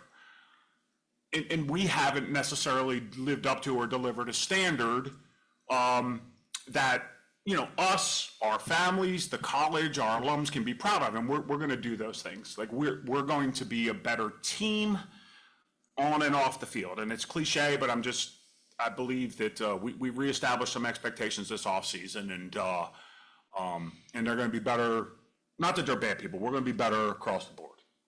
Wins don't define the culture you have created, though, that culture of the people wanting to support you and be around your program and everything else. So that's a credit to you, Coach, for sure. That's how you've stayed around as long as you have, and people are always thrilled to see you come to the door still to this day. So congratulations on that. Well, thank you. Best of luck to you guys this season. I would like to catch a game in person this season with you guys, so win early so that we can say, hey, like homing, here we come later on this season. Best of luck, as I said. Thank you, Brian. Thank you. Wilkes up next here on the 2025 Landmark Football Media Day. We'll be right back. Yeah, the Tom Tillis story is a good one. Yeah, it is. I didn't, when I first heard about it, I wasn't sure, but you meet the guy and, Why not? yeah, he's a good man. We'll see you in a little bit on the Coach Roundtable. Absolutely.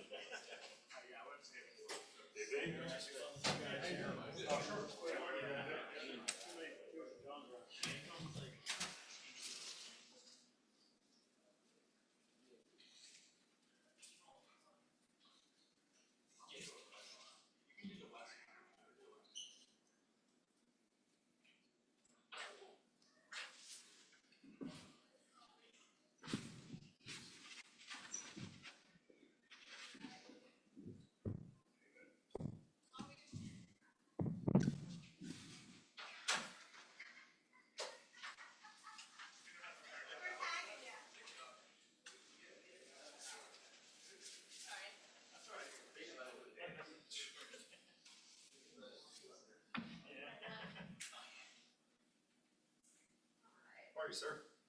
Hello, sir. How are you doing? Good to see you. So coach on the end, and then it goes. Who's got my helmet? And we'll put it right here. Give him the helmet. Thank you, sir.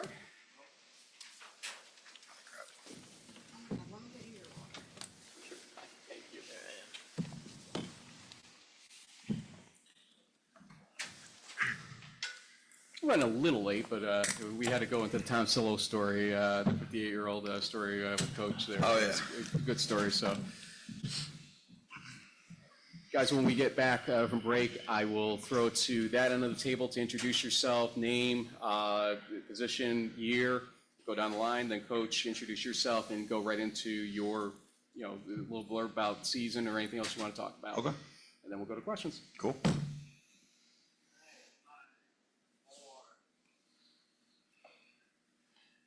Welcome to the 2025 Landmark Football Media Day. Again, Frank Rossi here from In the Huddle. It is time for Wilkes football, and we're going to start with players introducing themselves one more time. Go right ahead. My name is Ben Cantella. I'm a senior running back.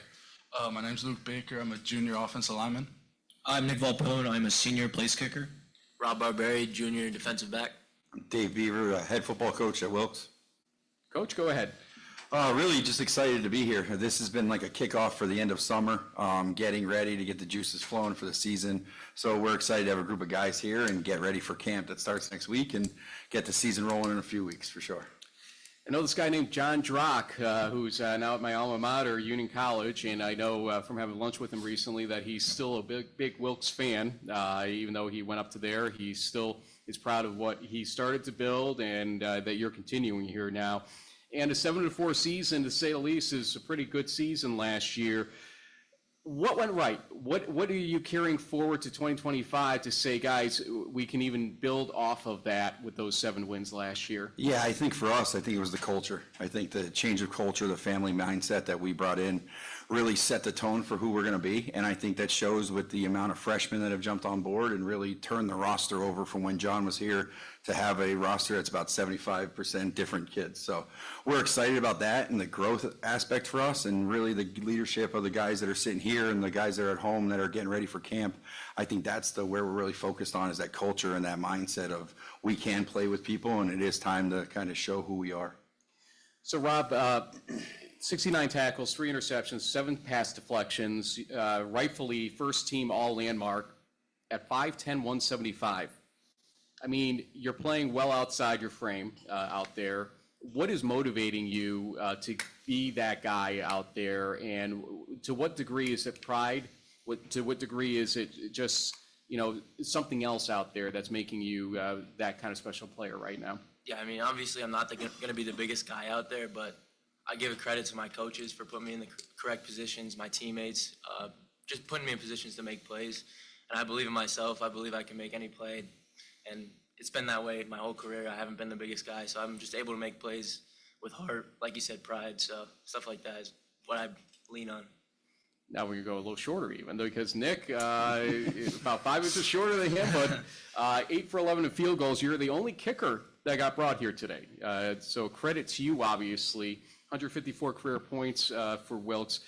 I mean, how special is it to be asked to something like this in the first place, where, normally we're talking, hey, big offensive players, quarterbacks, all that stuff, and here we are talking about a place kicker who had a special season and career so far.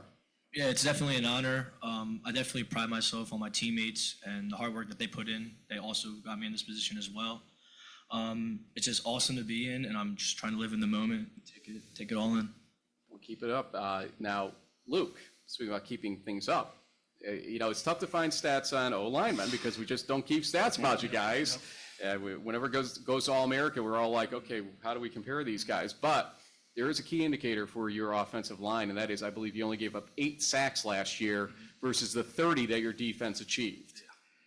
Obviously, that's a pride thing going on there for you guys. What does your line bring back this year? What did you lose in the process, and how do you guys repeat that performance that's going to be necessary to protect your quarterbacks? I mean, yeah, we lost majority of our line, but we're bringing back 2 starters. So, I mean, we'll just keep the mentality in that room the same. We have to find some guys to step up in that room to make plays with us. So putting the trust in that room is going to be huge, and putting the trust in the coaches to find those guys are going to be huge too. And then Ben, running back, obviously you're fond of your line, but you had some gaps in your season last year. What was going on for you? Were there injuries in play? And how do you get this into a consistent season, especially, with the O-line not bringing back all 5 starters, obviously? How does the season look for you compared to 2024? I mean, no injuries on my end. You have a guy like Elijah Jules, obviously leading the landmark for how many years, and even the MAC before we got here. It's definitely hard to get your way into the lineup that way, especially following up a guy like him. But I'm ready to step into the role that way and do what I have to do, and definitely lean on my guys and my line and have a great season. What'd you learn from him in his time there?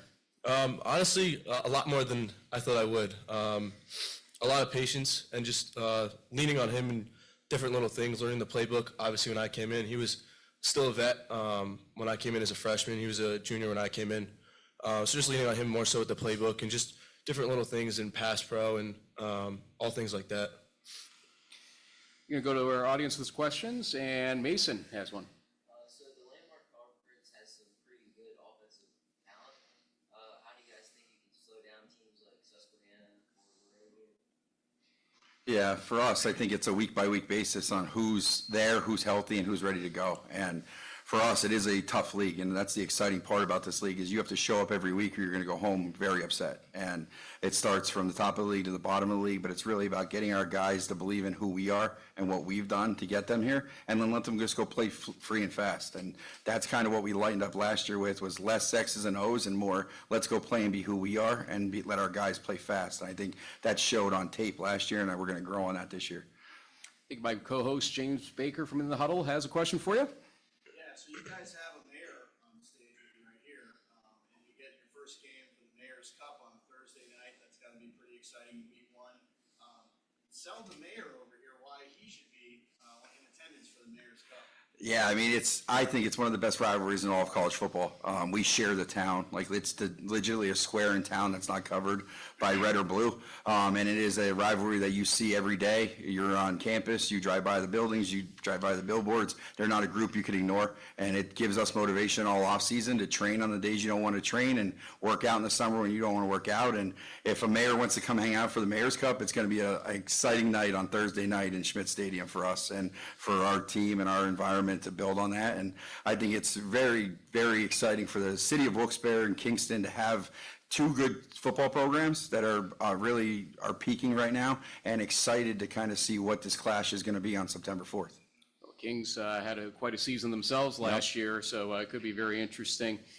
Coach, you had a bowl game, didn't go your way, but at the same time, we talk all the time about what do you gain from bowl games. Some people think they're not worth anything. A lot of people disagree with that. We're among those, JB and I, that disagree with it and say they are worth something. Even with the loss, what did you gain from the bowl? Yeah, so what that does is it gives us another week to play football. And when you're talking about young kids and developing young kids, and in that game, we had a lot of seniors at week 11 that were banged up. So we played a lot of young guys in that bowl game just to get experience, for them to be able to come back and see what they have to train on in the offseason. Yeah, we took it on the chin that day, but I think it taught our guys that we're not physically ready to play a lot of the times, and our depth has to be better, and our players have to be ready to go. But I love the bowl game. I like it when it's on our campus a little more than when it's at a neutral site, for sure. But I think the environment on campus 2 years ago at our place was electric. And I think that if you could build that atmosphere, it adds to it. But I think bowl games are very exciting. It gives these guys to work towards something and just play another week of football. And at our level, another week of football equals 4 practices, 3 more lifts, and another week to build that culture and family atmosphere as much as we can. And we got a trip to Virginia out of it and got to hang out as a group and stay overnight in a hotel and get some good food. So it was a good time. Area, right? Yeah, it was a good time. Been there a few times.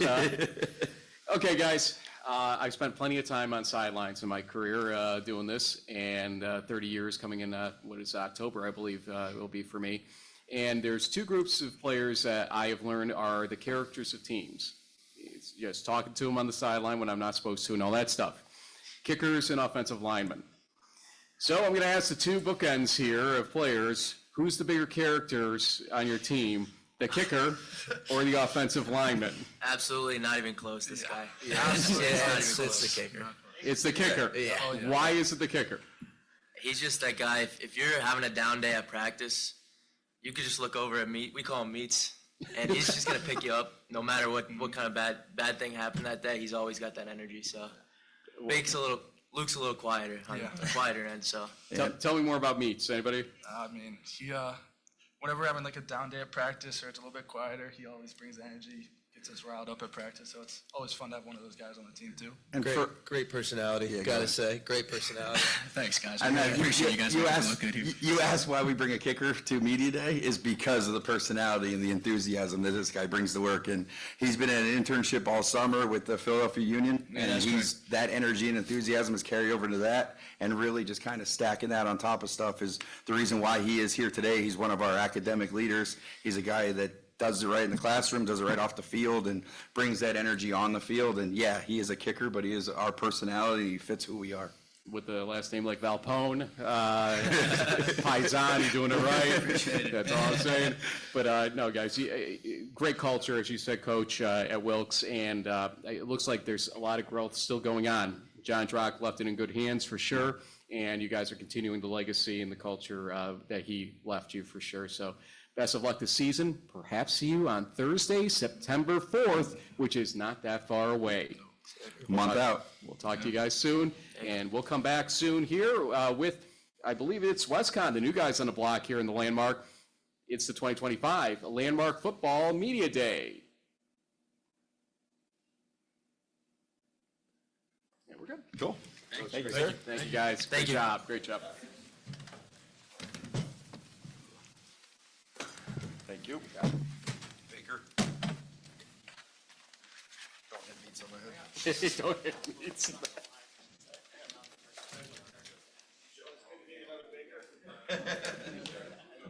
Baker. Baker.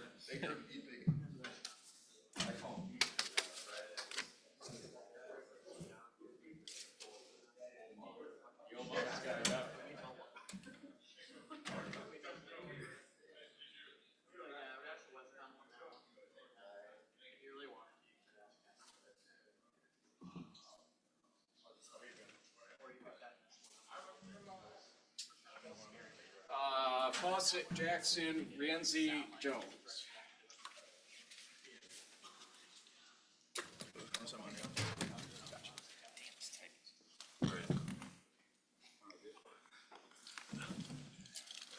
Don't embarrass me now, you guys.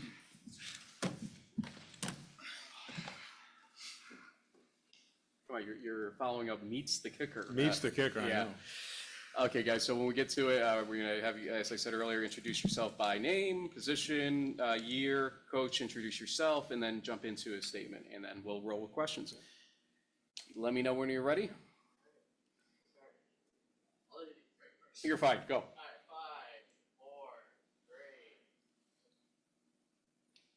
Welcome back to the 2025 Landmark Football Media Day. Frank Rossi here from In the Huddle, and some new guys on the block here. You know, my third year doing this, and no more Keystone here, but we've got WestCon instead. Let's introduce ourselves.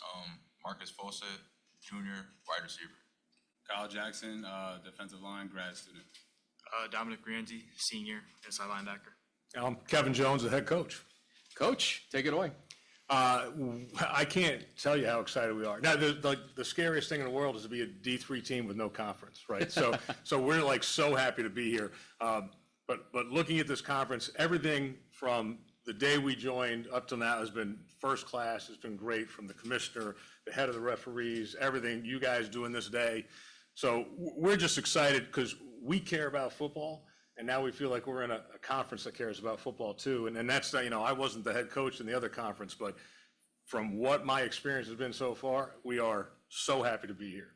Let's peel back the onion a little bit here, because obviously there's some stuff to talk about. First, as you said, you were in the MASCAC. MASCAC obviously had some interesting things happening toward the end of your era there. No love lost, probably, based on how everything played out.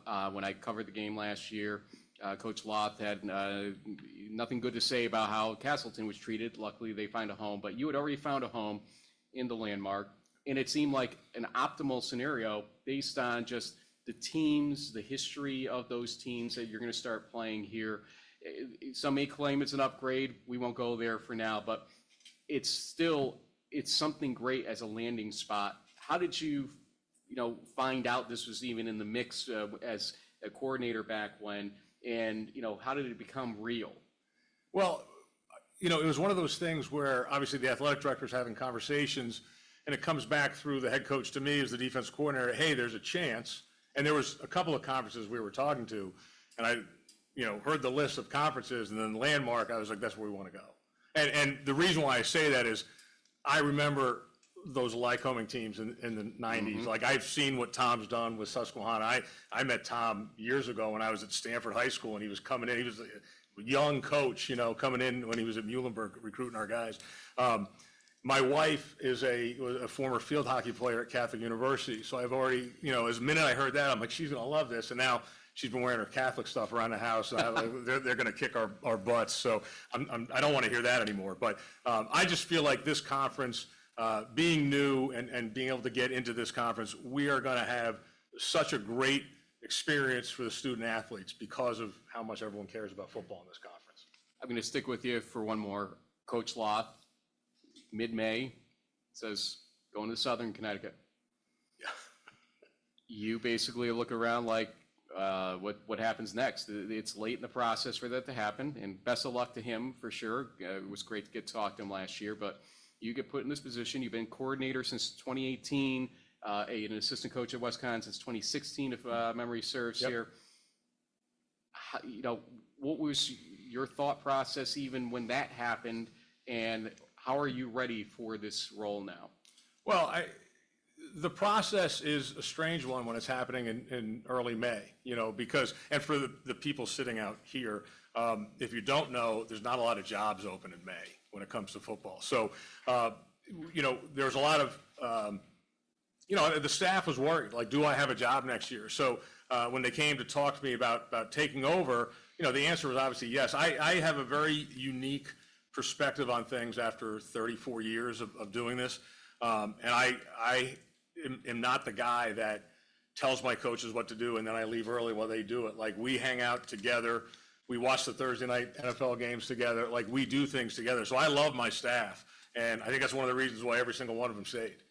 We have a great relationship. So I was excited for this opportunity. And what prepares you for any job? I mean, I spent since 1992, doing this stuff every day. And, you could ask my wife, I'm not home a lot, and it's because we love football. So I'm excited to be here. It's just, this is a great job for me. But what people don't know about me is that I actually grew up in the town next to Wisconsin. And that's where I met my wife. We went to high school together. So we're home. I have a sophomore in college, or a junior in college now. Geez, don't let her hear that. I have a junior in college and a senior in high school this year. And we're not moving. This is a great opportunity for me. Start with our defensive players, Dom. Great 2024 in a season with a postseason ending no less, 55 tackles, 8 for loss last season. But now you get to play for the guy who was your coordinator, in this whole scheme of things, and he's still known as an interim head coach. And so that means that maybe some judgment's going to be made on how the season goes as to whether he continues. How important is it for you and the rest of the defense to step up here and continue the winning tradition, even in this new context of the Landmark? Well, now I feel like that he's a head coach. The defense is going to take more pride and take more effort into really stepping up and showing everybody else that this guy's our head coach. He was our defensive coordinator. We're going to be the best defense. Absolutely. And so, Kyle, I'll keep going on that line. Basically, I mean, how special and important is it to make the first Landmark season? I mean, you've had 79 career tackles and 9 for loss last season alone, 4.5 sacks. So you've already been playing out of your mind to a certain degree. How important is it to continue? It's really important. Landmark Conference being such a great conference. Everybody's really excited to come in and kind of show everybody what we can do. Got a lot of great players, going to make a lot of great plays, but we're just here to win games. Marcus, continuing on the change theme, you're going to have a new quarterback at the helm that it's going to be throwing to you. You had 22 catches, 388 yards, 8 touchdowns last season.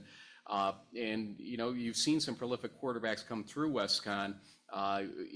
What do you think is going to happen next year? Are you concerned at all about the continuity in offense and how it's going to play out, especially with no continuity and your opponent set to a certain degree and everything else coming at you? Yeah, I feel like nothing changes with us. We was explosive offense last year, so we're looking to do the same thing again this year. Quarterback situation, I'm not really worried about that. We got Dylan Jackson back there as of right now, and me and him been building some really good chemistry, so I feel like we're going to just really hit it off on the field. Sounds good. We're going to go to our audience with questions. Mason has one for you. So you guys bring in a solid football resume with you to the Landmark Conference. What are you looking forward to as you take on your first season? And what do you think the biggest challenge or battle will be this season ahead? Looking forward to and the challenges. Go ahead, Coach. Well, obviously, we're looking forward to, getting back out on the field. We got another week, and we get them all back, and that's always the best time of the year for us, right? And we want to go after and attack each week, regardless of our opponent, the same way. And I just feel like in this conference, once we hit the conference play, each week is going to be a little bit more important than the next week, and it's just how good the talent is in this conference. So our biggest challenge is going to be, can we bring ourselves together quickly, all right? Because we open up with Willie P, and then we have a bye week, and then after that, it's straight through, and it's Gettysburg. And, I don't know if anybody knows this or not, but sprinkled in there is University of New Haven, which, is transitioning to D1. So we got a lot of things on our plate this year, and really what we're probably going to stress is it's going to be 1 week at a time, but we got to all be on the same page early so we can build and build. Our worst game should be our first game, and our best game should be our last game, if that makes sense. Building off of that, Coach, I mean, I know that there are some people who debate whether, Connecticut's really part of New England. I guess it depends how close you are to New York City, but, they like to make fun of New England football. Depends on if you're a Yankees fan or Red Sox fan. I think it's the way it works. But you guys went toe-to-toe with Hopkins in the playoffs a couple years ago. You pasted a very good Alfred team in the bowl game last year. I mean, tell us a little bit about the confidence that you've had. You played sort of some national level opponents going into this year. Well, every game is going to give you something to learn, right? And so hopefully if you keep guys around, which in Division III we're able to do for the most part, they learn from each one of those experiences. So whether it's a Hopkins or whether it's, it's just the postseason part of it. And you had talked earlier about the bowl games and the bowl games are an essential part of what we're doing at Division III, if you ask me. I love the Chesapeake Bowl series here that we do because it's a neutral site game. And that reminds me of, as you're a Division I coach, your bowl games are all neutral site. And you get to go and have the dinner and all that stuff the night before. And to me, those experiences when you play at a high level of competition, that's the stuff that our guys learn from the most. And they're going to remember those lessons. And so sometimes the game isn't going to go your way. Johns Hopkins, you said we went toe-to-toe with them for a quarter, let's be honest, right? They beat us up pretty good, but we learned from that. And then last year, I told you guys earlier today, I went into that Alfred game going, man, we might be in trouble today. And then sometimes it just goes your way, and that was a great game for us. And the other part of that bowl game thing too is finishing the season that way is so much better than just kind of you end the season like, are we in the postseason? Are we not? Then you're not, and we've all been through that disappointment. Having those bowl games are so great for our players. I mean, you guys love that game. You love that experience. I'm going to ask in a second. 45-14 win versus Alfred. So any nerves you had going to that game were not long-lived, that's for sure. Well, you can talk to these guys. I mean, my feeling on that game was I told you I didn't feel good going into it, but after the first couple of series, I'm like, okay, we're fine, and everything's going to be okay. And obviously, we had a great day offensively that day, and we did a good job on defense as well. Dom, go ahead. You've had two postseason experiences, one the NCAAs and then a bowl game. Some would say, these bowl games don't mean nearly as much as these NCAA playoff games, but in your context, you have the rare opportunity to talk about both. Tell us about it. I feel like the bowl game means a lot more because if you don't get in the playoffs, it brings out an edge in you, and you really want to show why you should have been in the playoffs. And that happened to us last year where we felt like we should have been in the playoffs, and we had a bowl game, so we really wanted to show everybody that we can keep up with these big teams, these big games, like we can show it, and we showed it last year. And the NCAA playoffs, I didn't play a lot in that game.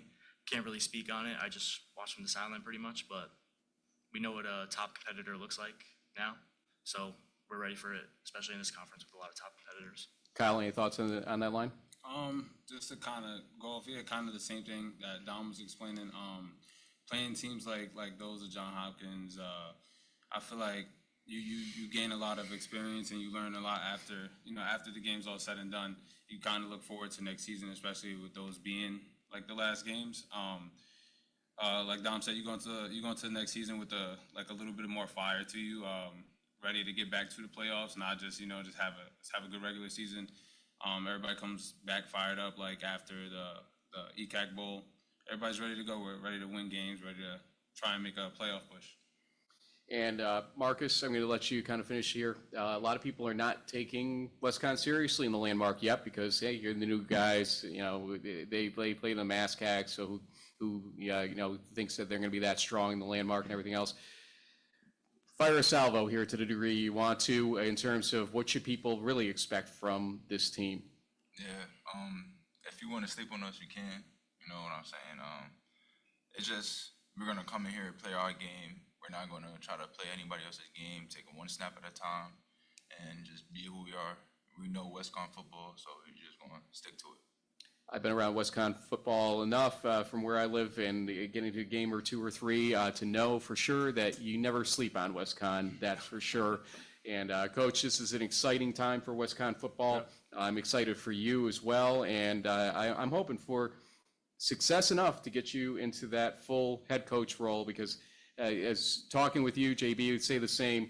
You've got a great head on your shoulders, and I can tell these guys want to win for you right from the start. So best of luck to you on this season. Yeah, don't worry. You may sleep on us, but we're going to put the ball down every week and line it up. So we'll be there. God bless. Folks, we have one more team to come up here. Catholic coming up next here. It's the 2025 Landmark Football Media Day. Good. Thank you, sir. Thank you. Great job. We'll have you back at the coaches roundtable in a little bit. You want to take a picture, Coach? No, wait, hold on. I'm sitting down. Hold on. Go ahead. Sorry. One, two, three. See you in a little bit. You good.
got this, Mason.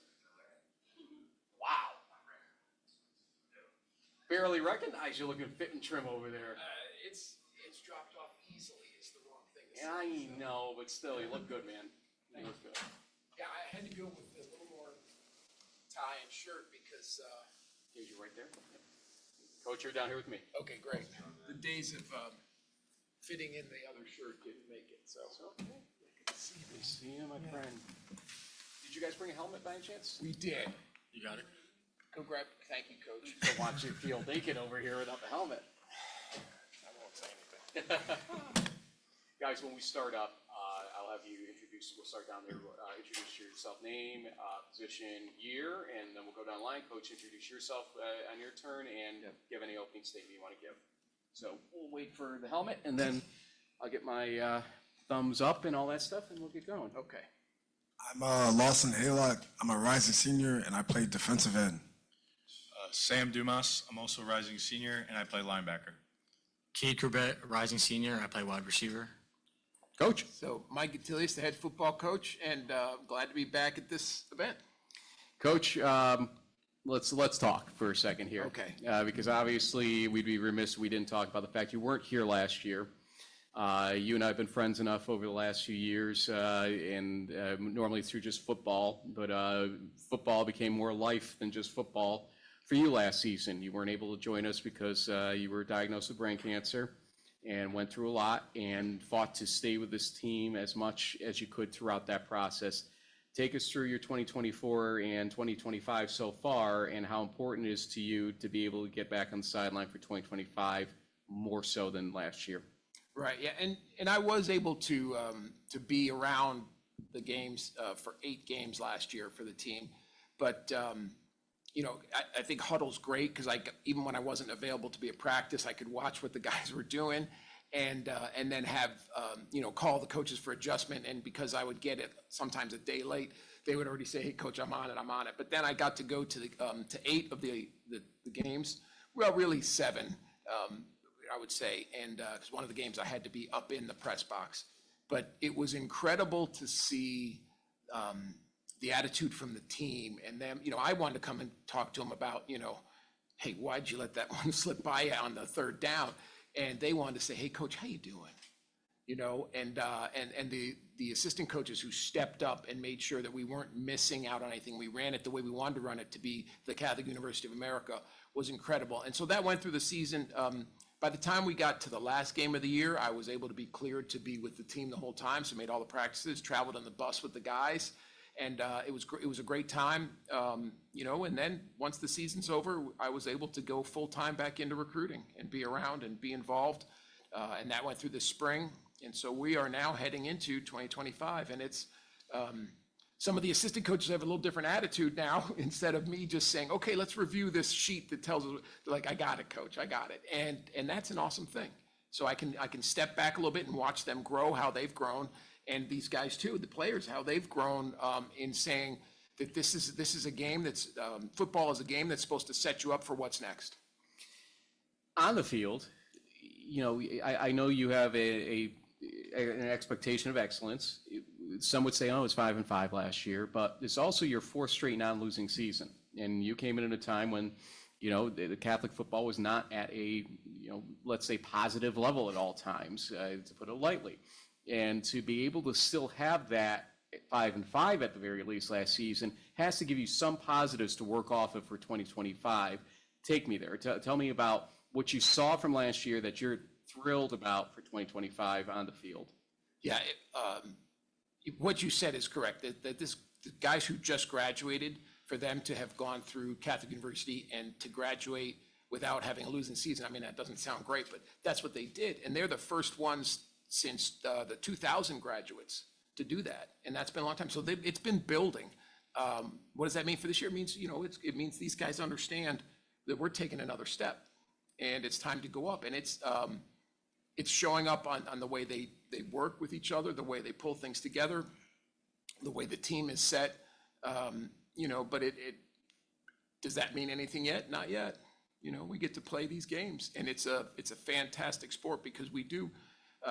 You know, you have to ask guys to get ready to go out there and be a little banged up. And they know better than to ask me about being out there and being a little banged up. So I think it's something really special to watch them develop and go along those lines to what are we going to put out this year? What does it become? And yes, it's a season, and these guys know that here we are. We're at that spot. Now let's take another step in that direction. Cade, you have an interesting position here in that you have a couple of great mentors in your life when it comes to football and life. Your father, Wayne, obviously was a New York Jet for numerous seasons. We'll leave it at that for his sake. And then you see Coach fighting the fight of his life, literally last year, and everything else. I mean, it's got to feel weird, special, and all that stuff. And you come off a season where you have some great numbers on the field. How ready are you to go prove yourself and play your heart out based on what you've learned from these guys in this 2025 season?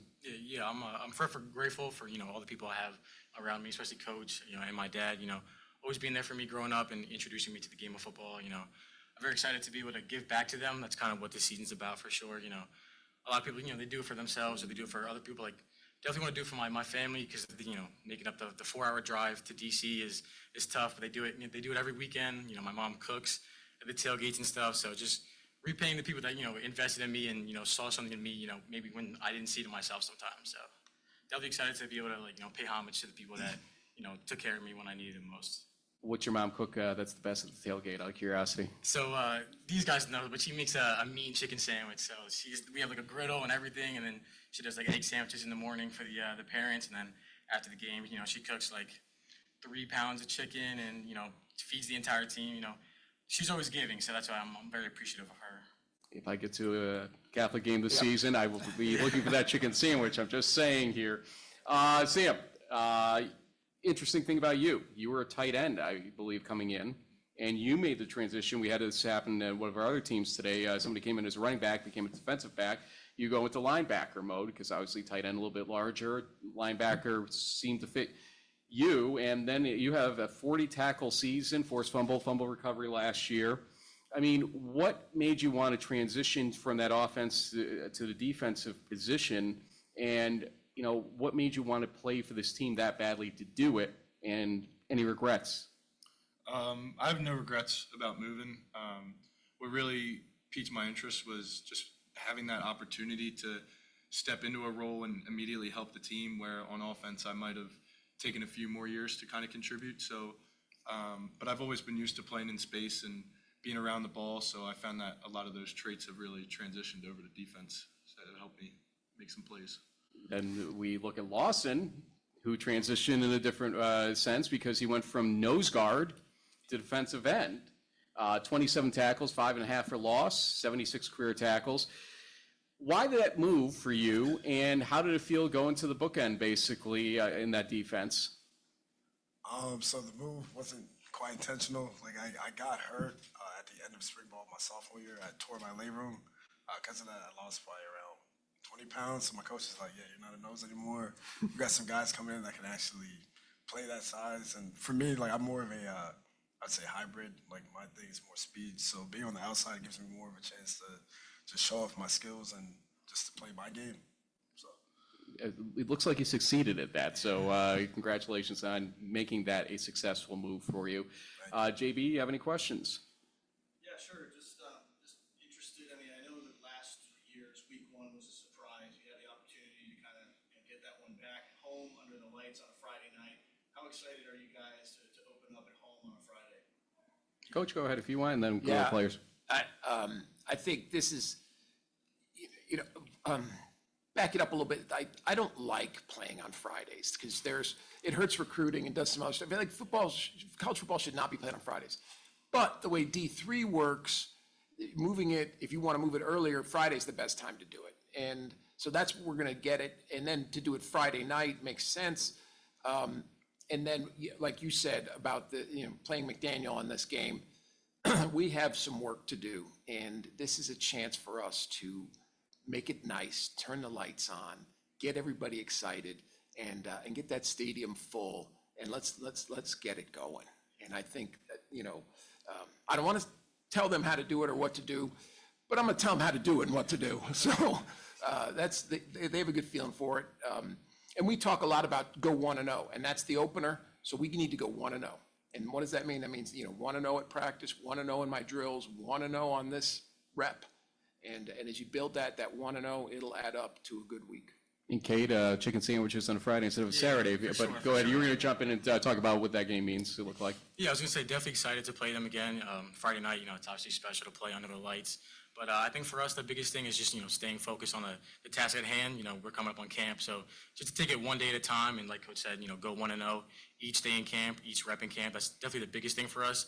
Don't think too far ahead because if you put all your energy towards that, what you're doing today, it's not going to matter. So definitely just, staying 10 toes and just worrying about, what's next. Lawson and Sam talked a little bit with Kate about it, but I want to ask you guys. You watch life play out to a certain degree in a way that I don't know if you've experienced before. You might have through your family or friends along the way. What did you learn that applies toward football and other aspects at this point, watching what Coach went through and what you guys had to do to, even fight? Because, look, having an assistant coach structure isn't natural necessarily when he wasn't able to join you on a couple of those occasions. Sam, I'll start with you. What did you learn about life in football that you didn't necessarily appreciate until last year? I would say embracing the unnatural, really. Like with Coach being out, you really have to, things really get switched up on you, so you have to figure out ways to kind of adapt. But Coach always talks about really making the best of those opportunities, so not taking it as a slight, but rather making it an advantage. So I think that was a big thing for us last year. Lawson? Probably seizing the moment, just taking advantage of the now. We only have 4 years. We've had multiple times where we had a senior go out on their first game and get hurt, and that's it. And they don't get that time back. So I think the main thing I learned was just to be in the moment, live with my guys now, do the most I can do for myself now, and don't look back. Because if I look back, I'll never be able to take advantage of what's left in store for me. Coach, as a friend, I'll ask you, how do you feel? I feel really good. I feel great. Just as an aside on this, one of the things that actually the surgeon who worked on me a little bit, I walked in there and I had been gaining weight for 10, 12 years, and he said, oh, and you need to lose weight. And so he gave me he thought the keto diet would be the best thing for me when he asked me a few questions. And so I've been able to, drop some weight, and that feels great. Now, what does it mean with this type of cancer? I'm in a great spot, but it's long-term, who knows? But I do know that I'm all set for this season. We're ready to go. And these guys, they have my back, and it's incredible to be around a group of guys that they want, it's football. They want to win, but they also understand that it's about life. They want to win in life. And that football is the smaller teaching tool for what's next. And whether I'm the head coach or whether he's the stud wide receiver, whether, whichever it is, you get in, you get out, you move in, you move out, and it's learning what's next. And so I love that these guys have really dove in on that attitude of we're going to work together and, not to sell it too much, but honestly, it's at a point of them figuring out. And at Catholic U, this is pretty easy to go with, is that they're saying, I'm second, the team is first. And that kind of fits in at a place like Catholic University where, there's, and not to go too on it, guys, but they're second, God's first. They're second, their family's first. They're second, the team is first. And having that attitude helps them really be ready to just launch out of Catholic University when they're done. And I hope we get to put a ring on their finger when they do that. You were already a great leader in the football sense before you went through what you've gone through here. I can see it's even sharpened that aspect of who you are even more. It's special to have you back. And we weren't so sure at times. You sent me some stuff that I was like, how's this guy going to make it through this? And you did. You are a fighter. And kudos to you. And guys, you can only grow from this experience. I can tell you that personally, seeing enough life happen over the last, especially the last decade. So Not to get too personal here, but love having you back, Coach. We love you, and praise to God for getting you through this one as much as anything. Thank you for being here. Guys, best of luck this season. I hope to see you down the line for sure. We're going to have coaches roundtable with our commissioner as well coming up here on the 2025 Landmark Football Media Day. We're good. Nice.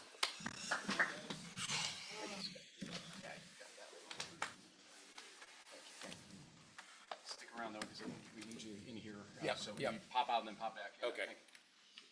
Give you this. Oh, yeah, I better make this things across the top. Thank you. Thank you, buddy. Awesome. Great job. Thank you. Kate.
Okay, guys.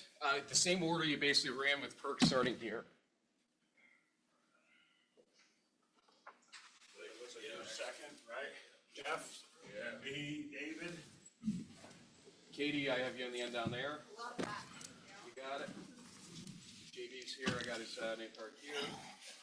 Sarah and Olivia have their cards here, but I'll just keep them down here.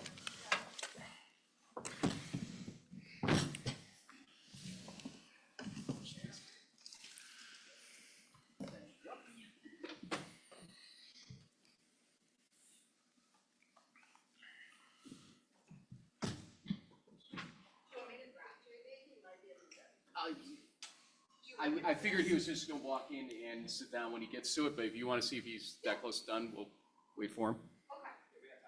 Okay. Yeah, what time did we want a hard stop? When's the coaches meeting? I think it's right after lunches, whatever that is, yeah. Whenever we're done.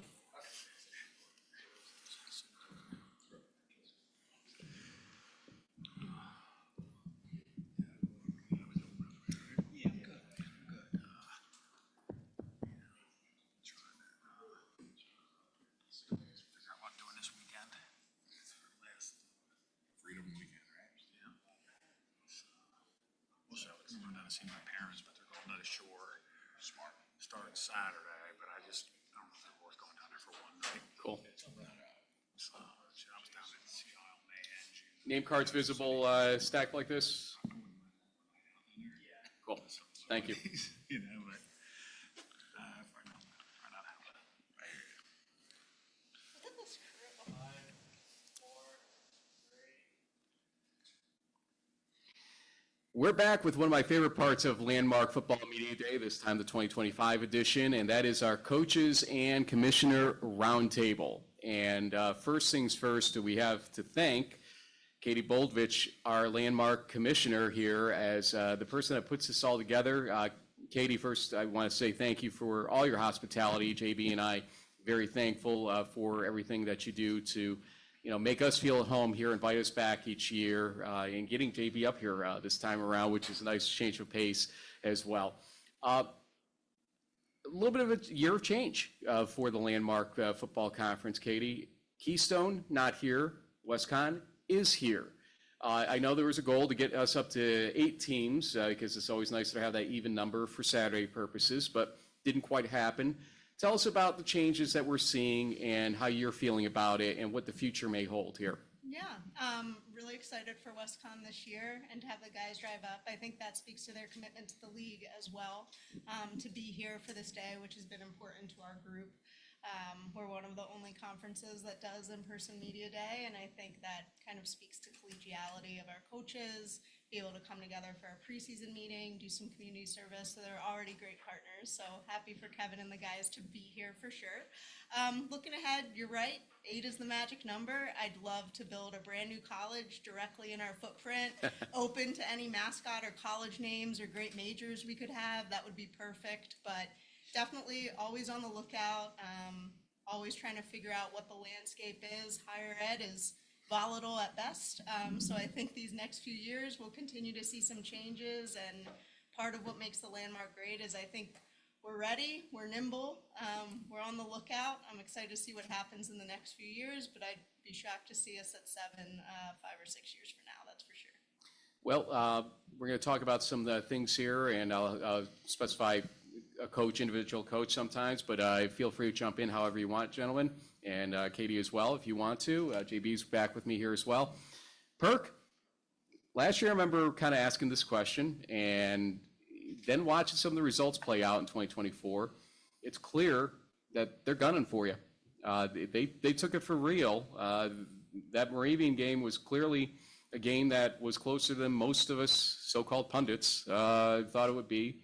But you still go out there and make the semifinals nationally, and these guys are playing at your heels. Clearly something's going on here that they're sort of latching onto with this Landmark Football Conference, the iron sharpens iron mentality. Tell us about what you're seeing. Yeah, I think anytime you have, good teams, competitive people, within a conference, guys are going to work incredibly hard to get to where they want to get to or where you are. We saw it when we were in the Centennial, trying to chase some really good teams there and trying to be at that level. So I totally get it. I was in those shoes not too long ago. But we got good people in this conference. They work hard. They do a great job. So, excited to be affiliated with them. And, but I know we have our work cut out for us. I know people aren't slowing down. So, we got to push every day to get better and try to continue to stay, in the position we are. But I know that, the guys next to me are trying to get to that same position. So, I think it's great. The competition's really good, and look forward to another great season of that as we go into 25. Just expand on it, and coaches down the line, whoever wants to jump in. What do you tell your teams about seeing what happened last year? The Bethel game was a thriller, obviously. The St. John's win by Susquehanna puts them on a national landscape map for sure. But it puts all of you guys on that map, essentially, because the Landmark is suddenly a force to be reckoned with, and you're all part of that at the end of the day. What do you tell your players about the potential they have in the national landscape after a year like that for Susquehanna? I guess I'll start. I'll just say that I really think this goes back to 23 when Tom battled Cortland the way they did in the Grove City game, right? I think at that point, for the first time in a long time nationally, it was maybe possible that in this part of the country, it wasn't Texas, it wasn't Ohio, right? Wisconsin, Illinois, right? It was like, wow, okay, someone can do this, and there were some really good teams, Susquehanna, Grove. So I'm not shocked at what happened last year. Tom's done a remarkable job. In addition to that, our conference in the bowl game agreements has fared very well against the ODAC. And so, I think there's really good football in our conference, and I would echo what Tom said. I think people, want to be better and want to compete. So this is a really good group of coaches and people. I know the subject of recruiting is kind of a lifeblood of coaching. It's what I do professionally, and I know how hard it is when it comes to recruiting executives. I imagine it's a lot harder to recruit high school students. But I also know from my years of working with coaches that scheduling is somewhat like your favorite and worst topic to talk about. So I figured might as well throw this out here. How does it how does it feel for you guys? I mean, I know there were some great games against Empire 8 the last couple of years, but we heard it from one of the student athletes earlier. They're excited to be playing against NJAC and Centennial teams out of conference because, there are a lot of the kids from this conference are from, Pennsylvania, New Jersey, neighboring states. So tell us a little bit about, what those matchups mean to your program from a recruiting perspective. I'll answer that one. I think for us, like recruiting Jersey guys and being able to tell a kid in high school that he's going to get 2 home games over the next 4 years in his neighborhood that he could have his friends and family come to is huge for us. And I think the way to kind of piggyback on that first question about the success Susquehanna's had, I think recruiting in this league has gotten very competitive. And I think we have gotten a different caliber of student athlete, being in the MAC for so many years, now coming over to here with the ability to recruit to go play Susquehanna, a top 25 team every year, to be able to play an NJAC team, a Centennial team. I think that recruiting piece has added to our success as a group, and I think the coaches in this league do a really good job of recruiting good talent and good individuals to our programs. WestCon obviously has a different recruiting base, we feel like, from this change from the Massachusetts area, et cetera, to now where you're going to be playing. Tell us how it does affect WestCon in that realm. I think, for us, when I first came to WestCon, we were 95% Connecticut kids. And, we've changed that quite a bit over the last 10 years. We have more kids from New York now than we do from Connecticut and New Jersey. So that tri-state area has become, if you draw a circle around us, that's been our home, So we've had a lot of success there. And it certainly has changed the makeup of our team. I mean, we have a tremendous group of guys, personality-wise. When you add 45 guys from Long Island to your team, the jokes are going to increase. Strong Island. That's for sure. Folks, our first year with NPI is in the books. I'm not a fan of the formula, and I'm curious as to what your thoughts are after seeing it play out the first year. We're going to have it the same way for 2 years. We know that. This year, the same thing. They're going to consider changes, obviously, after this year with the formula, and perhaps we can convince them to add other pieces that might be missing entirely from a football MPI. But what did you think of how it played out? Do you think it served Division III well, or do you think it's something that's a work in progress that needs to be fixed? And if you have any ideas as to how that is, feel free to throw them out there. Go ahead. See? Go ahead, Burke. Sure. Burke, the one that gets the AQ, has to talk about MPI first, apparently. I think that if it would have been NPI and we were still at 32 teams, I think there would have been a lot of more issues than there were. I think going to 40 at the same time really alleviated some of that. So I think they probably saved themselves a little bit of headache and us a little bit of headache by still getting a lot of the teams that should have gotten in, probably got in. And I think that helped a lot, trying to get it to that number. I think 40 helped. I don't know. I know why we got paired where we did, but it's still going to be the playoff, the seedings and brackets and things are still going to be based off of regions. We were, St. John's was 1, we were 16, so they kind of threw us out because they needed someone to throw out. I understood that part of it. But it was definitely a shocker that we got moved into that region there, pretty much based off solely because of the MPI. Not who our loss was and the result of that loss and the human element of that loss and those things. So I think there still is a human element, but that needs to be taken in. But obviously, I think but having been on some of those committees, sometimes the human element's a negative. Having sat on the rack, some of the conversations guys have, the way things change, the thoughts change week to week on what's important, what's not important based on how it's going to help your conference or your team. So I think there's, probably more positives than negatives at times, I think, but going to 40 definitely subdued some of those things that we were dealing with at 32, In 2019, I probably wanted MPI. When we didn't get in, North Central got in that year and won it. So just, some some of those things, but I think the change to 40 really helps it and helps, our league and, playing 4 non-conference games. I think the size of your league is still going to be the issue, and strength of schedule. So I think being in a 17 league is great. I think that really helps you from ability to change that strength of schedule. Mike Clark, I'm going to call you out here. You've been around long enough that you've seen the highs and lows of this in terms of all the different processes and whatnot. And to take human element completely out of it and go to straight numbers, how did you feel about it heading into it? And how do you feel about it now after seeing it for a year?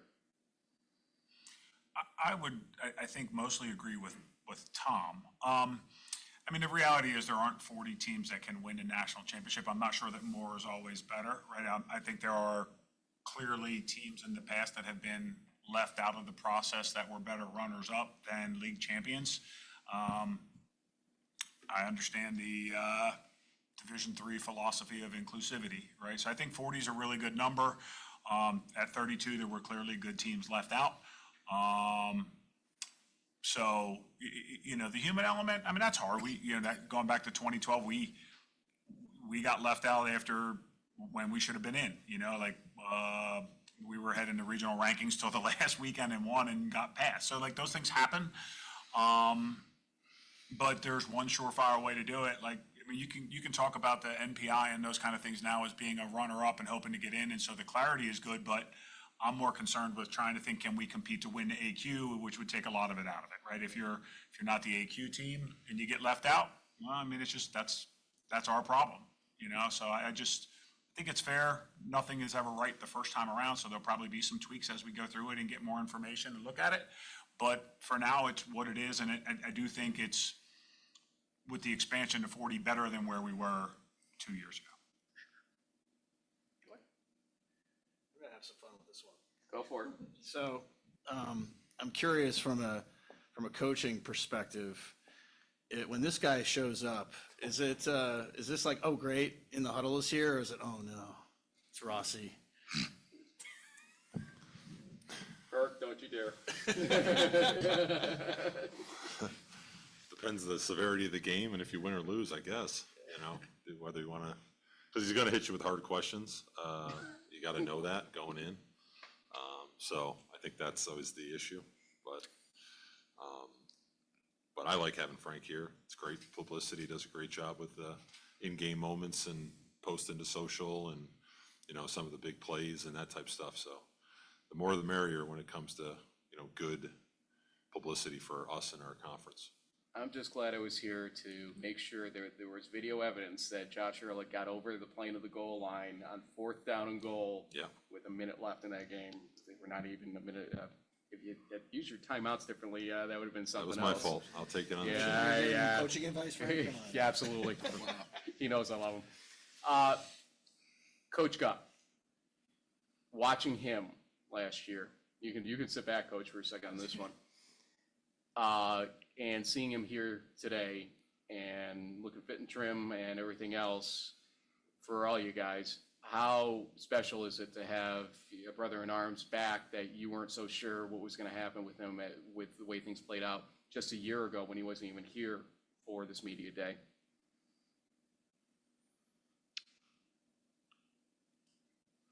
I mean, the respect he has, really, you don't have to wax poetic about it. It's there. He's been doing great things, and I know it's a new league, but as a young coach, you see the way he handles himself in all situations, and then he dealt with the toughest one anybody could ask for.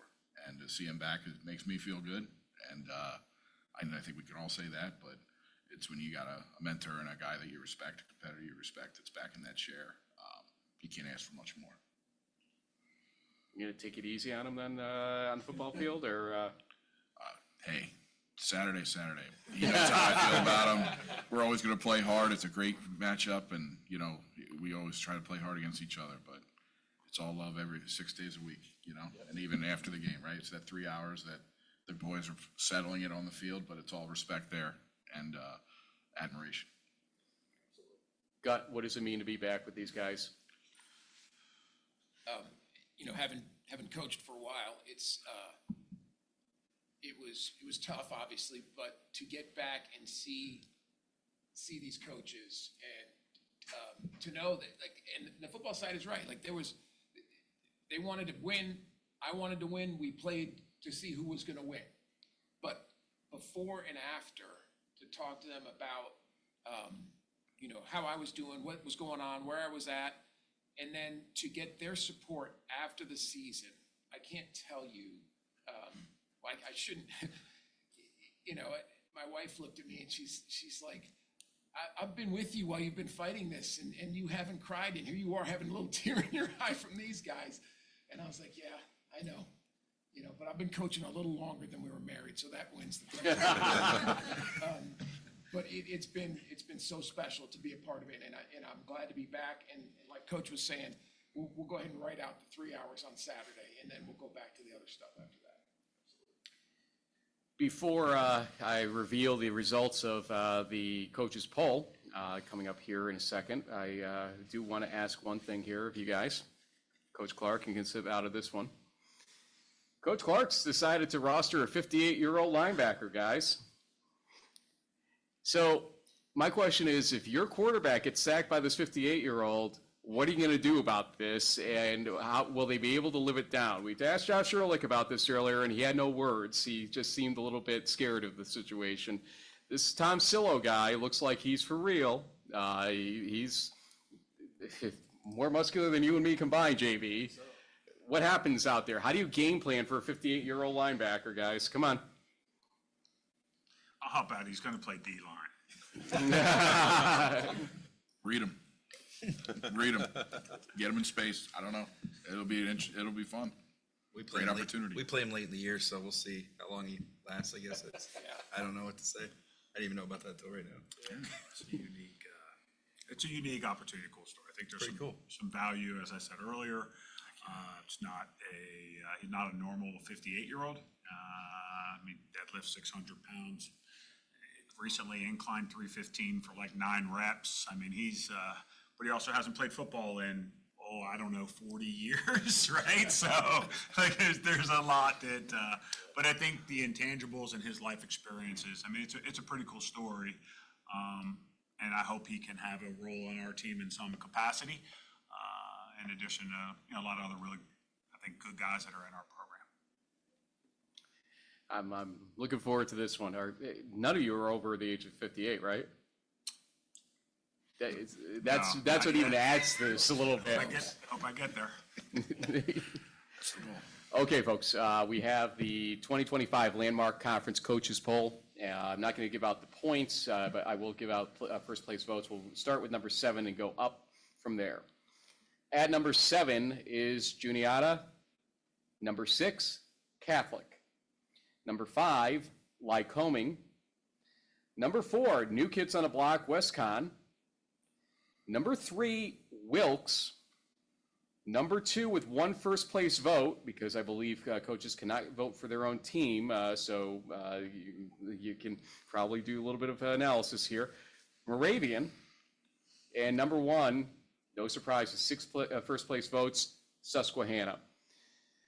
Perk, you're getting the respect one more time from this group, even though you lose guys like Kyle Howes and others, but you still have Rashawn Lemons, as we talked about earlier, Josh back, your defense still bringing a lot of guys back. What does it feel like as we close out here to have the respect of your fellow coaches to this degree about your team? It means a lot. I think, people recognize the work we do and our staff does. And, obviously having a trigger man back is a big deal. It takes a lot off your plate on trying to figure that out going into a new season. So that's helpful. And, and obviously having some of the running back that we have and that running back group that we have is good. So, we're excited about the season. Obviously, we got a lot to figure out still, but I'm hoping, I said this earlier to someone, I'm hoping that the playoff run helps our, because our guys got almost half a season of practice and playing in some ways. So I hope that experience helps us going in, and, coaches understand that. But preseason polls are nothing, it doesn't really matter. you know, in the end, it's about what happens between the lines on Saturdays throughout the year and, you know, the things you have to battle of injuries and changes and all of that. So, you know, I appreciate it, but I know they don't care about it. You know, they're gunning for us, and we're going to be ready to play also. Sideline or press box this year? Oh, sideline for sure. There you go.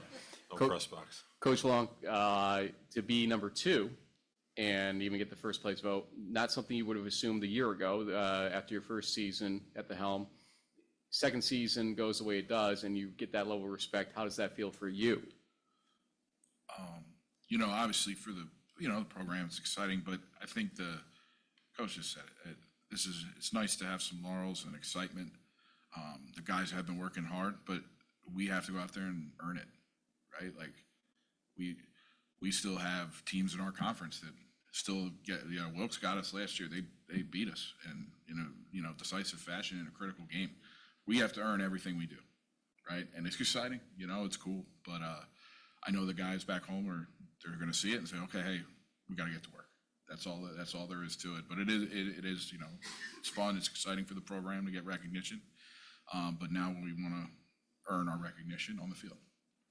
And not everybody's sleeping on WestCon, I can tell you that based on those numbers. So we'll leave it there. JB, great having you here. Any last thoughts about the conference or the season before you head out?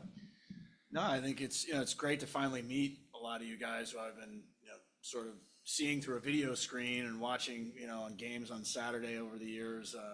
Now that I finally have the baby of the family going to college this fall and I'm an empty nester, I should be able to get out to more games. Hopefully with this guy, because someone's got to keep the mayor out of trouble. But yeah, no, it's been a real honor and pleasure to be here. You know, and hopefully this will be, you know, just one of more landmark games that and events that I get to be a part of. So thank you for having me, and it's great to, you know, be here with everybody. He asks tough questions too, Perk. Don't worry, okay? It's coming for you. Folks, thanks for joining us. It's been a great success. Again, Katie Boldvich, our commissioner, thank you so much. Thank you to Flow Sports for carrying this live and in the archive as well. And thanks to all of you for watching. This is going to be a great season here in the Landmark Football Conference, a great D3 season coming up with a Stag Bowl culminating things in January. I believe January 10th is the current date for it. 2026 for the 2025 season. So stay tuned. We have a lot of football, over 1,250 games between now and then. Let's go. For JB, for all these coaches, and Katie, Frank Rossi here from In the Huddle saying we'll see you soon. Thanks again for watching the 2025 Landmark Football Media Day.